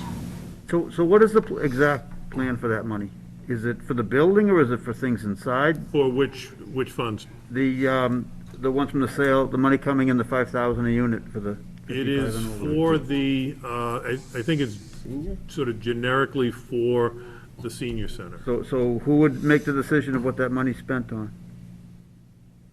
Well, I think our approach going forward at the time was, if we didn't get approval for the new building, or a new building somewhere, we would use it at the existing senior center. Now that we've got the approval, we would anticipate using that for the building. It could easily go to furnishings, for, fit up of the kitchen, or desks and chairs and I tables. think that would be more appropriate than toward the building itself, honestly. no, I don't disagree with that. I just think, And that's why kind of keeping them separate kind of helps, because the, the complex stabilization fund is for anything in the complex, whereas this money is just for a specific. no, I don't disagree with that, but I Right. think at some point we should start having some logical discussions about how that's going to be expended. I mean, obviously, we get very regular contributions from generous folks and businesses that go to our council on aging right now that go into that same fund. So when an individual is making a donation to the council on aging, where does that go? It goes onto the Council on Aging donation, grant and gift fund, And this gift and donation. is This has called, not been set up because there's no money in there. well, we approved it. We You approved approved it, that doesn't mean that I've created it. The process of creating accounts is tedious, so I don't do it until I actually have to do it. But the way that it is currently voted and set up is not appropriate. Now knowing that it is a contingency of that. So our other option for the sidewalk fund was that it goes to the general fund and closes out to free cash. So Every that year. is what that would need to happen with these funds that we are receiving. Because it is not actually a gift or a donation. So, let me ask, do we need to crack this special town meeting warrant open and have language in here that creates something now for the purposes of that, so we don't have to have those dollars go into free cash, have to be certified, and then have access to it next November? Well, if you create another stabilization fund, then you still need another 2/3 vote. You're just creating more red tape Well, associated with all of these if not, funds. but if not, what's gonna happen is the dollars that you get in this fiscal year that come over from the Yes, sale of each of those units at the end of the year will transfer to You free close it out to free cash. cash and then put it in your municipal complex stabilization fund that already exists versus creating another stabilization fund. Sarah, we could also do a special before the annual to make it a part of the revolving fund bylaw, because then it's money in, money out money in for COA furnishings, money out for COA, and keep it separate. Yeah, I mean, it'll have a balance for a while until we get around to building. We Yeah. could absolutely do that as well. They didn't, the DOR did not approve that for a sidewalk, a revolving fund for a sidewalk. They said it didn't meet the criteria. Yeah, but for the COA. But for the piece- COA, it might be able to. The But other, I'm not comfortable doing anything at this moment without doing adequate research. I guess my we concern couldn't is. do it, we couldn't open the warrant anyways. We have to post 14 days in advance. Today's 14 days. I guess so. But we could fix it at the annual. Worst case scenario, we could fix it in the annual And then could we make an appropriation? Well, no, because it wouldn't be at free, well, we could pull it from where it is rather than. There is no money currently. Andy, do you think, Wait a minute, We haven't received anything yet. but we know they're coming. Correct. So by the time we're sitting in an annual town meeting, I would expect, I mean, as I understand, they're moving into phase two, so there's probably a series of closures Yeah, that we- happen with checks that'll be coming over in the next weeks to months. Correct, yeah. We expect something in the next couple of weeks. And if I go by the 500 emails I get from them a week, hurry up and buy now, because there's gonna be nothing left. has someone spoken to them and because the project changed hands? Are we sure that this developer's well aware of that? Should someone from the town reach out, or? Yeah, Scott Fitzpatrick has spoken to them. Okay. And the payments are made as part of the issuance of the occupancy Okay, permit. good. If I could, on the sidewalk. So we've created the stabilization funds. So that'll be, post this amount he put in, it'll be annually funded by free cash based on recommendation from CFO and Finance Committee? Or is it? No, we Or, all- and is there still a mechanism through the planning board? So yes, at town meeting in June, another article segregated all the monies received from the planning board to go directly into the stabilization fund. So there's no closing out to free cash and then moving it, it just, any time the money comes in, it goes directly into the stabilization fund. But we could do that as we do with other stabilization funds if we found the We need. could, yes, we could fund additional But that's not the monies if we wanted primary to. way that we're gonna be. No, the primary way that we'll be funding it is that there is designated funds that will be transferred into it. Technically, they go to general fund first, and then they go into the stabilization, but it's not a town meeting required mechanism to fund it. Thanks. So in the future, if we decide that we are going to fund with additional tax dollars, be it free cash or direct appropriation for projects that are sidewalk related that are not coming from the reserve fund, would that, it wouldn't come into the reserve fund, it would actually run parallel to it, correct? So this year, we're doing a special town meeting, an article for 150? 58? 158,000 to continue the sidewalk down down No, Boston Street. 158 is funding it, For the- 33,000 33 is to for. do the design. Okay, so, but let's just say a year from now, we come in and decide we're gonna do $200,000 worth of sidewalks. I'm just making a round number. Some of that will be additional money that might have come in through Planning Board or Board of Appeals activities. Some of it may come from the reserve fund, and some of it may come from direct appropriation if we choose. But those direct appropriation would just be a funding source. We're not gonna constantly run everything through the reserve fund, correct? That would be my expectation, Okay. correct.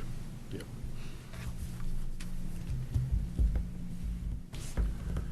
So Article, let's see, where did we leave off? That was 9. No, that was 8. sorry. 8 is the sidewalk, so that's putting the money in, that's been accumulating or that was closed out to free cash at the close of fiscal '21.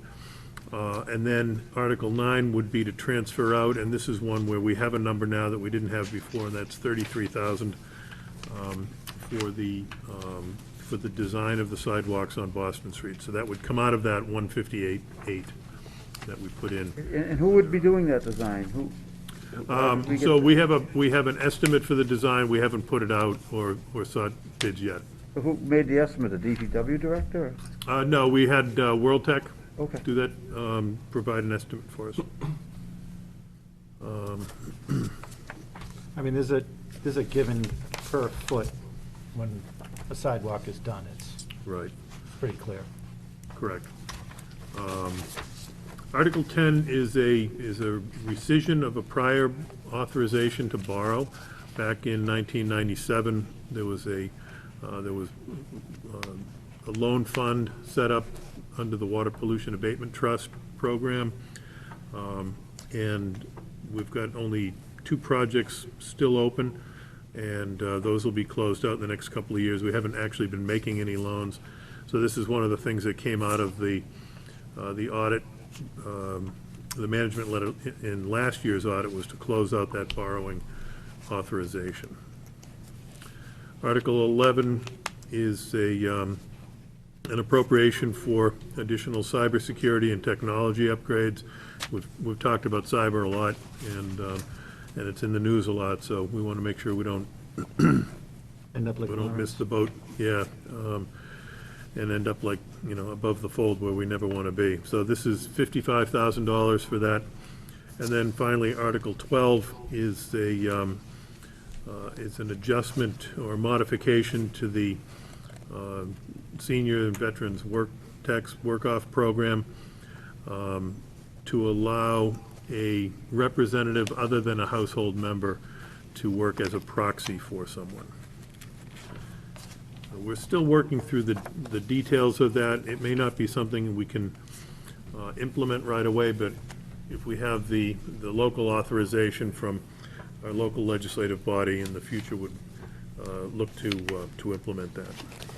I assume this came up because there've been situations that people have inquired about. Correct. There's rare occasions where somebody will say, I'd like to help out a veteran or an elder. I'm not a family member. Is there a mechanism for me to do that? And currently, under the law, there is not. You could, a spouse could do it. This would allow, for instance, an adult child to do it as the proxy for an elderly parent.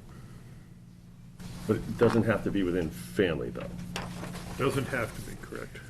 It doesn't have to be. It probably would be, but Because the IRS has said that these program participants are subject to payroll taxes, that was a federal IRS call. We imagine that the person who's likely to want to use this scenario is an adult child who's living with their elderly parent, who maybe the parent owns the home. Right. So, for those people, though, it is a good incentive that, So does the state law allow this under the work-off program? yes.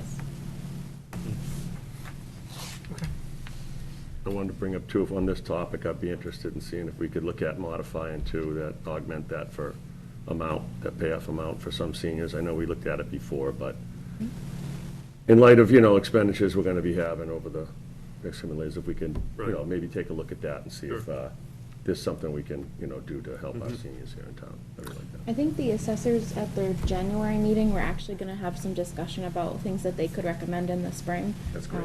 I had spoken with the assessor staff earlier at the end of last week about that. Great, thank you. And the 1,500, is that the maximum? I believe it's the maximum that's the allowed. maximum. Statutorily. Yeah.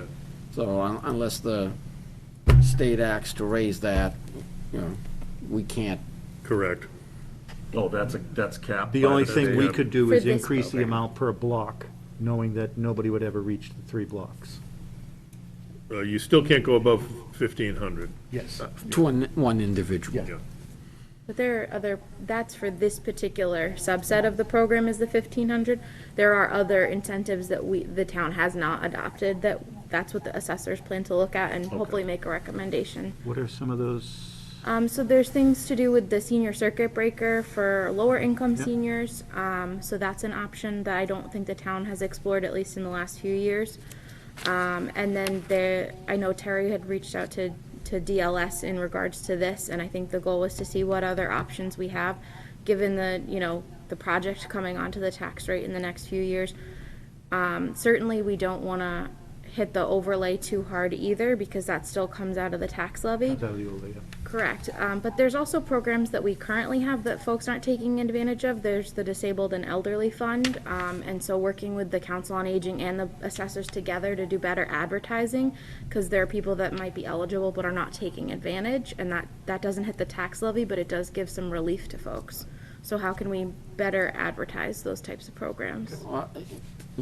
That program, the way it's been looked at is sort of a temporary one-time solution, not an ongoing thing. So for people that, for particular reasons, are in a particular bind for a year and can help them, and then they're back on their feet, so. And to your point, there might be folks on a fixed income that the first year of the tax rate increase is what puts them into that particular bind, or maybe the pandemic has created some challenges.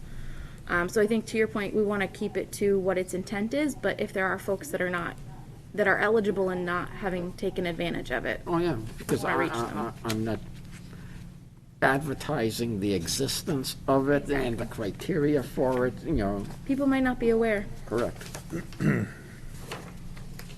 Okay. So the warrant book, we expect that'll go out beginning of next week. It's been sent off to the printers, and it's as you can see from what I shared in the packet, pretty sparse book for this special. So, that's it for, that's all I've got for the warrants, and then the other piece is the quorum. Yeah, anything else on the warrant folks have questions on? I'm on a couple boards. Okay, so let's talk about quorum. So I put this on as a discussion item, and we chose not to do it back in the spring. I think there were a number of reasons for that, one being It was a pretty big vote. pretty big vote. We were going to be outside. At that time, COVID numbers were going in a different direction. We're going in a good direction. And thought it made sense, since we'll be indoors for this upcoming special, to have the conversation again of whether we want to reduce it. When we did it in June of 20, the board voted to reduce the quorum to 35 from 100. You can go as low as 10% of your normal. I don't think anybody considered. Finance committee, yeah. Yeah, I don't think anybody considered a quorum reduction down to 10, so. So I'd ask of our clerk that's here, if you remember, Eileen, the last special fall town meeting that we had, do you remember ballpark attendance, what we had?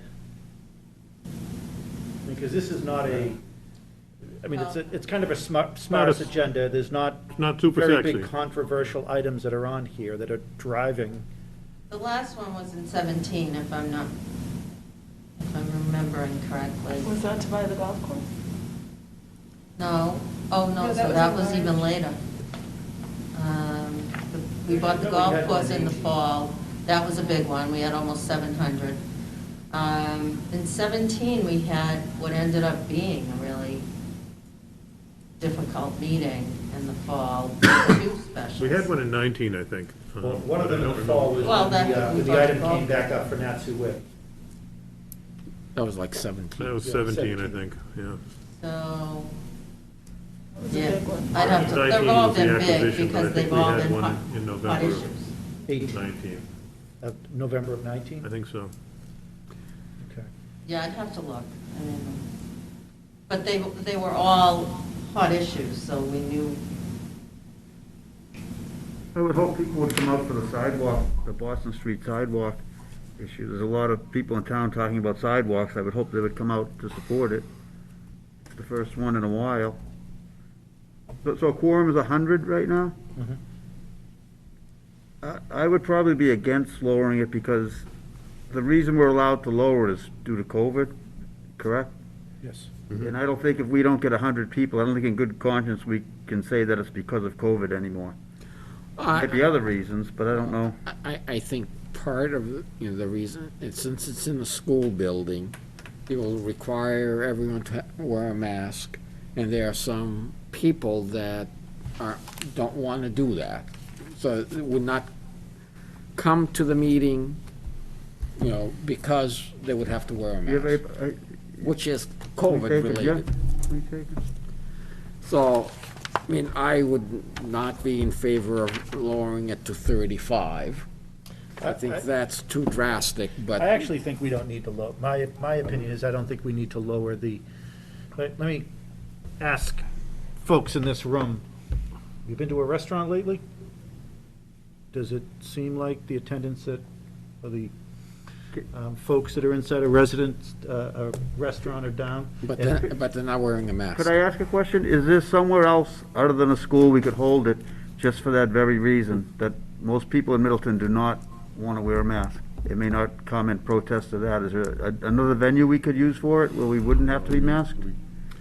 Well, at this point, we wouldn't be able to find another venue and Too move late it. for the date that we picked. Right. because we have to post 2 weeks in advance. That is a good point, Costa.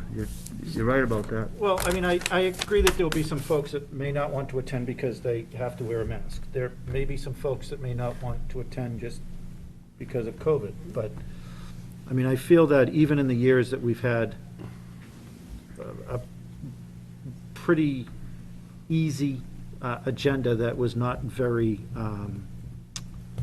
controversial, that, you know, we've made our numbers. I mean, I think to the point that was made, I think you said, Jeff, if we don't get a quorum, then, and we don't get a quorum, but I think, I'm not concerned that we're not gonna get a quorum because there are some folks that don't wanna wear a mask. I don't think that's, for me, justification that we should limit the number of attendees at town meeting because there are some folks that don't wanna wear a mask. I mean, and I'm not begrudging the decision that people make, but. Barbara, do you have an opinion? I always have an opinion. Would you care to share? Well, you know, as the board well knows, this special legislation was enacted when the numbers were extraordinarily high and everybody was in lockdown. And the special legislation was enacted to really allow towns to be able to conduct business, primarily fiscal business, at a time when they probably would not have been able to do so because people wouldn't have gone to town meeting. Thankfully, we're not in lockdown anymore, and I think Brian raises a good point.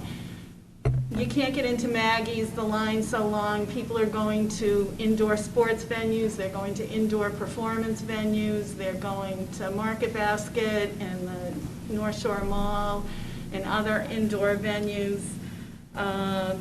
I also think that we have to look at the numbers in Middleton. Derek just posted our infection rates. I think they're down considerably for October when you compare them to September.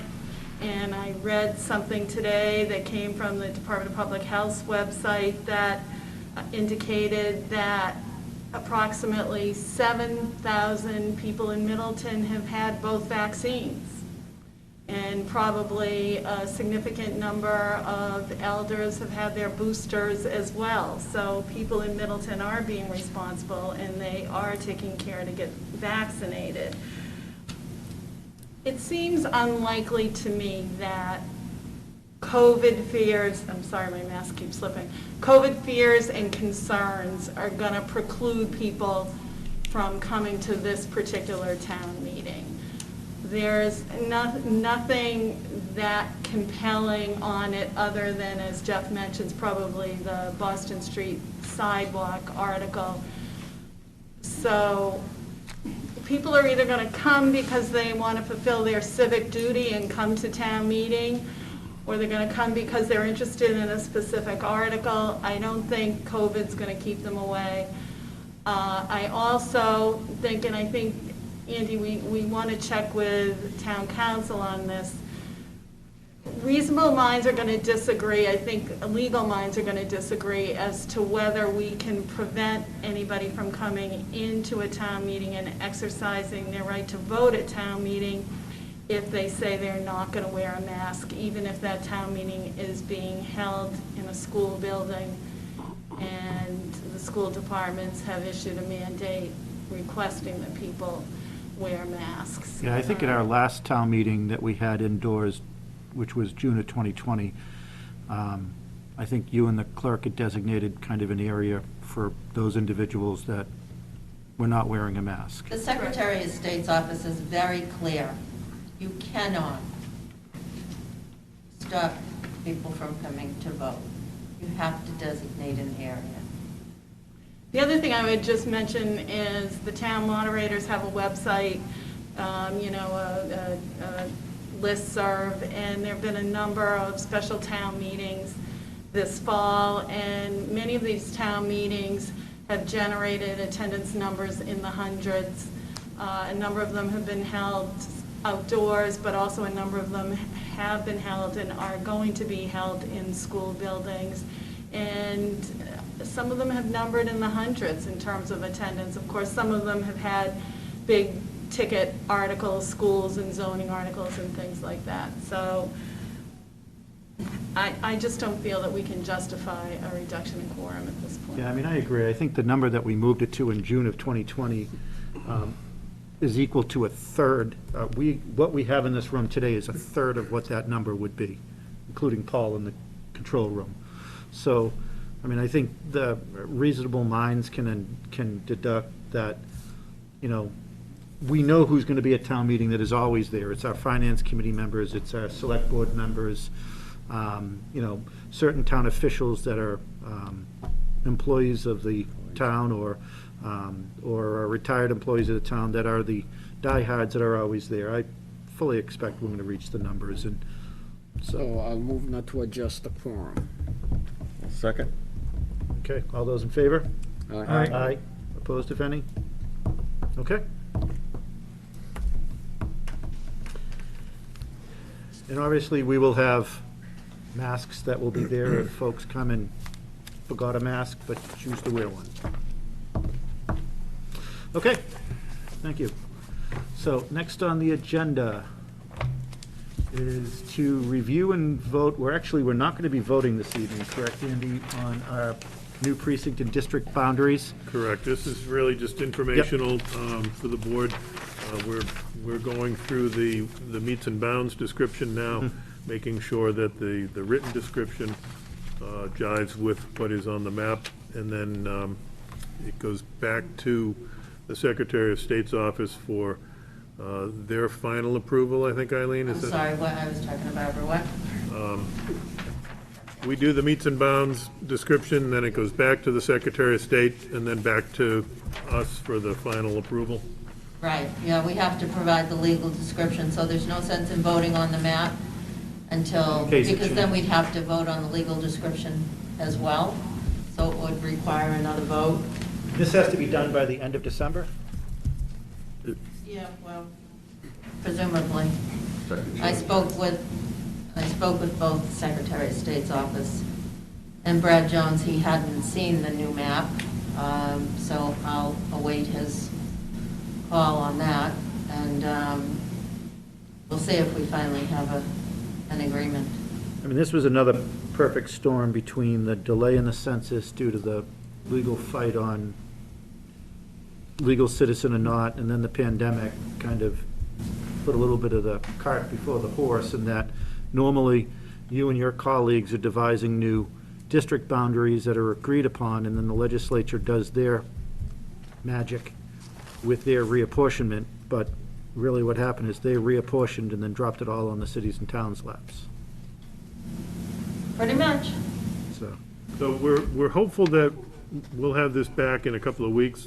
What I would like to do and what I would suggest to the board is that we post a 6 o'clock meeting, the night of town meeting, with the intent that we would wrap this up at that time if we have all the pieces in place. Okay. And Eileen, the precinct 2 population figure, that includes the jail inmates or not?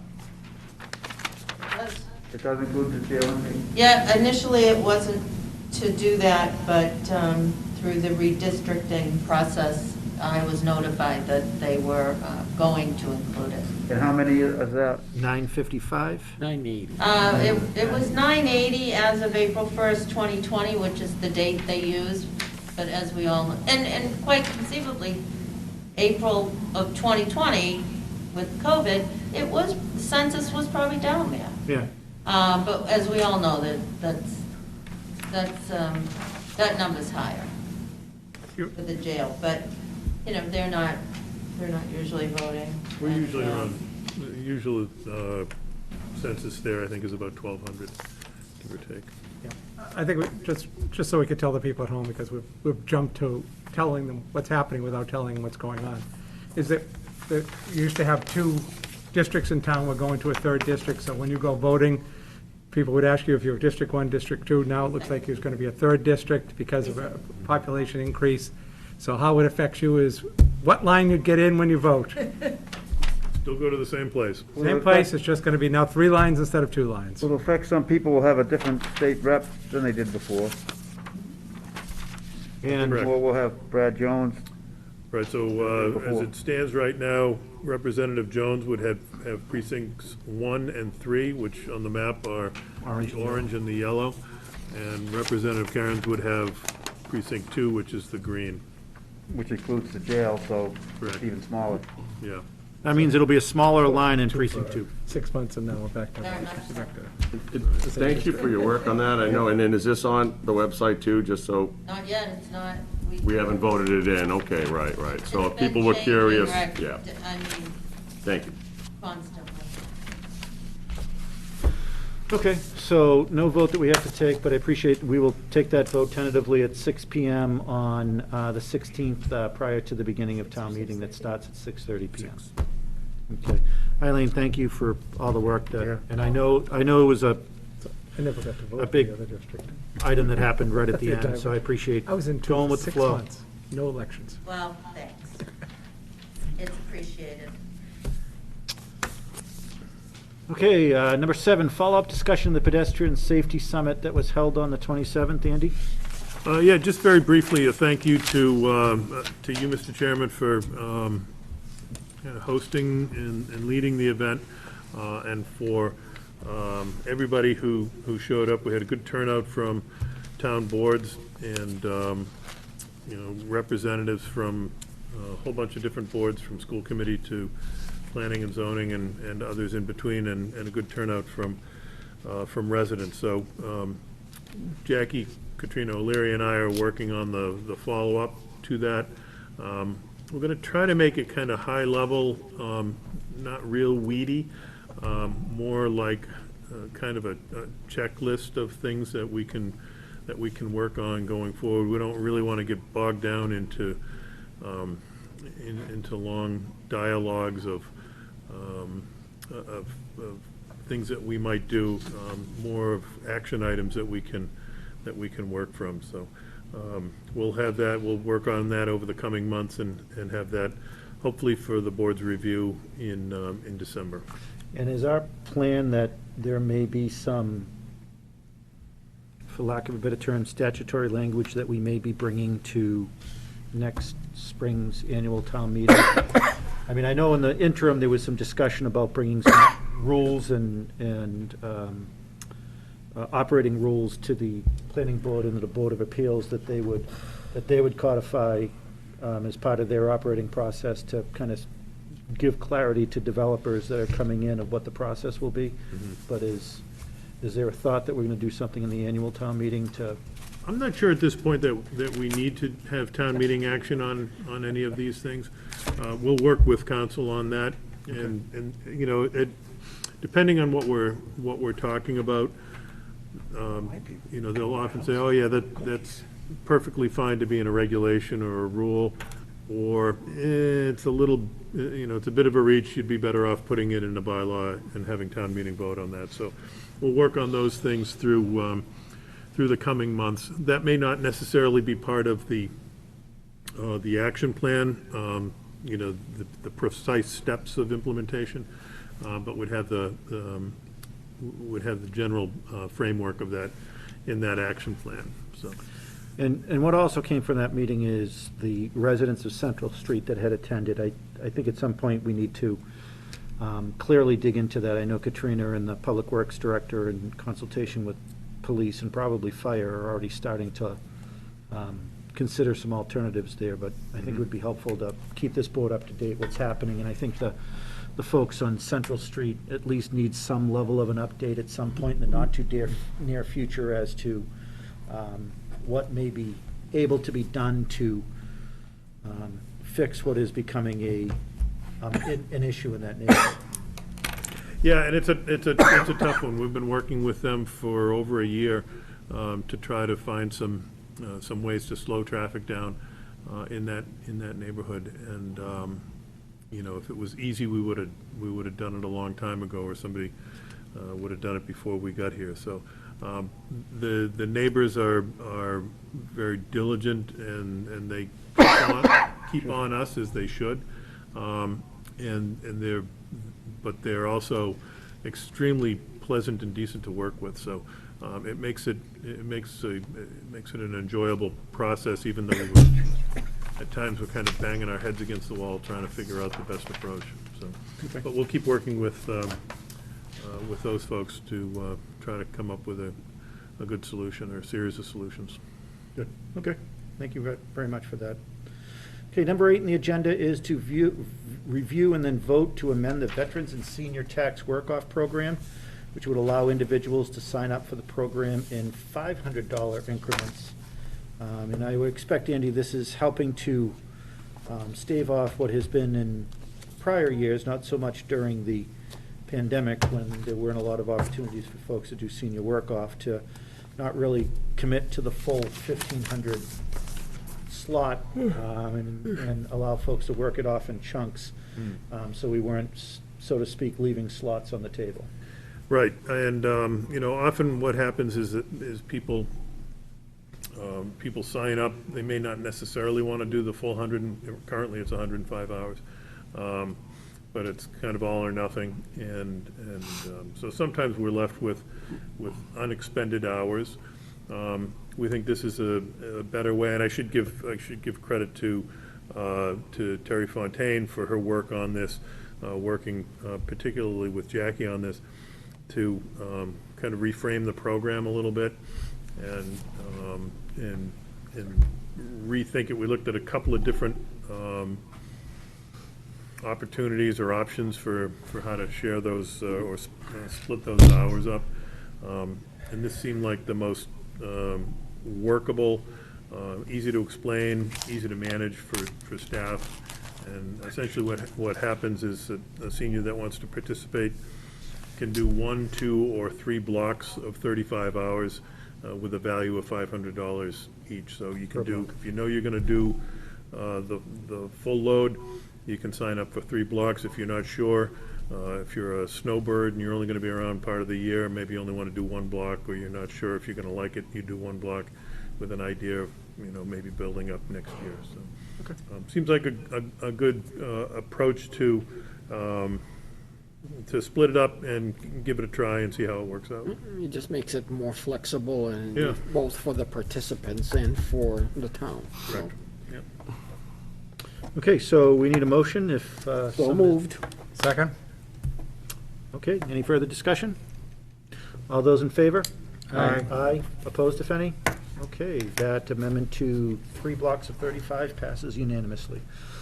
Okay, the next agenda item is to review and comment on the draft memorandum of understanding for establishment and maintenance of the Essex County Tri-Town Shared Health Initiative, which will occur between Middleton, Topsfield, and Boxford. So this comes out of the pandemic. We have had a shared pandemic nurse for probably Julia Lobel is the individual. She came on probably in the summer of 20, I think, is when we brought her on initially. It's been a great resource for the 3 health directors in the towns, as well as for Scott Morrison and his team at Tri-Town Schools, and Mike Harvey and his team at Masco. And so sort of offshoot of that, this Public Health Excellence Grant became available. And this is there's multiple components to this. The biggie being the nursing service, but there's also support for food inspections and other things like that. So it's an opportunity for us to dig a little bit deeper, explore a little bit deeper into regionalization of health services. It's an area that is ripe for regionalization, and there's a strong argument in favor of it because, the way we have it now in Massachusetts, there's 351 communities. There's probably 280 independent health departments in Massachusetts. And I think if we learned anything from the pandemic is it's not really a sustainable model. Even those of us who are fortunate to have a good health operation in-house had to reach out and look at regionalization opportunities, and and cross-jurisdictional sharing opportunities. So I think it's helpful. It doesn't bind us in any way in the future, but it's an opportunity to explore that. So I put it in front of you tonight really just to give you a sort of a first reading at it. We typically, the Topsfield Board of Selectmen tends to be the entity that gets the deepest into this, down to the Or the comma is. commas and the,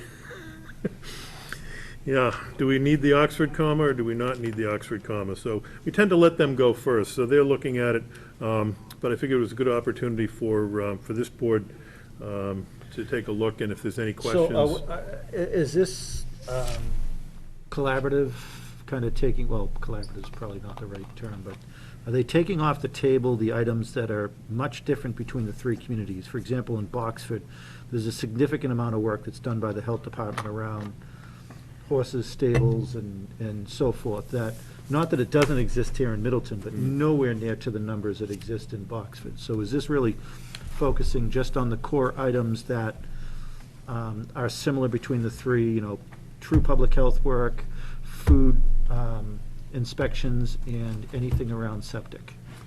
So the public health inspector, it doesn't include animals, I don't believe.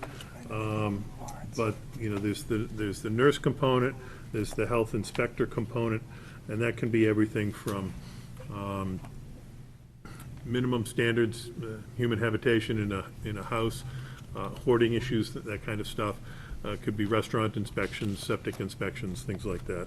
I don't think, looking quickly at it again, that there's anything with respect to animals, because that's under the purview of the animal inspector. We have animal control, which is essentially dogs, and then we have animal inspections, which is the barn books and counting the number of pigs and livestock and all that stuff. In some communities, that's under the Board of Health, but not everywhere, so that's not really a piece of this. Okay. So if anybody has any questions between now, I'll put it on for, if we hear back from Topsfield that they're good with it, we may slip this on to the 6 o'clock meeting on the 16th as well. I think that getting together to lend a hand at times is good, but I would never support truly sharing a health agent with another town. I think it's important to have our own full-time health agent and health department, but I'm in favor of this, which is just sharing of some services. Yeah, I mean, I don't think there's any way that the three towns could share a single, I think. Oh, gosh, no, it would be certainly a different model than what we're talking here. Okay, so possibly on the 16th, if not, probably the meeting after that. The other thing I'll give the board a heads up on is the building committee is beginning to negotiate with its first choice for an owner's project manager for the building project. The first candidate or the first choice is a company called PCA 360. The individuals at PCA 360 worked on the Essex Tech project and have a great deal of experience as OPMs. So the committee is beginning that negotiation process. If we're ready, I might also put that on for the 16th and ask the committee to make a recommendation to the board at that time. So trying to keep that project moving along and start digging as soon as we can. Speaking of moving along, do we know where we are on the Charter Commission?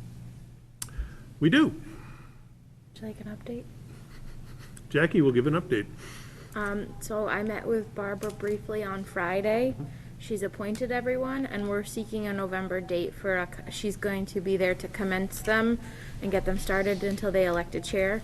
And then hopefully we'll kick off in November and get started from there, depending on who she's appointed and what their schedules look like, and start to get that on the books so we can be prepared to report back to town meeting with at least an update, if not some good work done. So there's no requirement by George's motion to actually have a completion by May. I'd like to see a completion, but I'm a realist, so I understand. at minimum, my goal would be to work with them to get at least some items on the table for, maybe we don't get to it depends on who the group is and how they work together too. So realistically, it'd be good to get it done, but I don't want to overpromise a group of people that haven't met yet. But I think the motion did mention, Yeah. the next town meeting, but, Yeah. can you send us who the people appointed to the Yeah. commission are, so that we know? Are there certain areas that I guess somebody feels need to be looked at? I don't know who's Right. taking the agenda or who is saying which areas of the charter need amending. At the annual meeting, George Dow, made, this motion, I think primarily, motivated by the fact that we have done some, changes, here and there, and I think his view was, let's not do things piecemeal, let's, look at everything and see what might need be adjusted. I'm not sure that he's, in his mind, he has anything of particular importance that needed to be changed, but some of these kind of housekeeping things, well, let's do them all at once instead of a little here, a little there. I think that was it, but, you can talk to George. Yeah, I'm not convinced anything needs to be changed, honestly. I think there's some modernization in just the process of doing it all at once intentionally instead of doing an update here or there. I'm sure there'll be some feedback from the committee as well as from the public as we get closer to a Springtown meeting. So the goal will be to, those will all be public, open meetings, and we'll keep folks informed and be sure to bring Andy updates so that he can inform you at your future meetings. Thank you. Okay, any new business? Nope, I just wanted to thank everybody that participated in the Pumpkin Festival. It went off great this year. I don't know how everybody is, and just, You didn't buy enough pie, though. we had a lot of people this year, a lot of people. It was surprising. I'll have to eat more next time. There's a lot of pent-up demand. Okay, so a reminder for everybody at home, special town meeting being held on November 16th, 6:30 PM. The gavel will drop. 7 p.m. The select board is Board at meeting at 6. 6. Yes, I said 6:30. Did I say 6? Yeah. It's supposed to be 7. 7, I'm sorry. That's right. Gavel drops at 7. And then our next 3 regularly scheduled meetings for the rest of the calendar year is November 30th, December 14th, and December 28th, assuming that we have agenda items that will require that. So if nothing else, I'll entertain a motion. Motion to adjourn? All those in favor? Aye. Aye.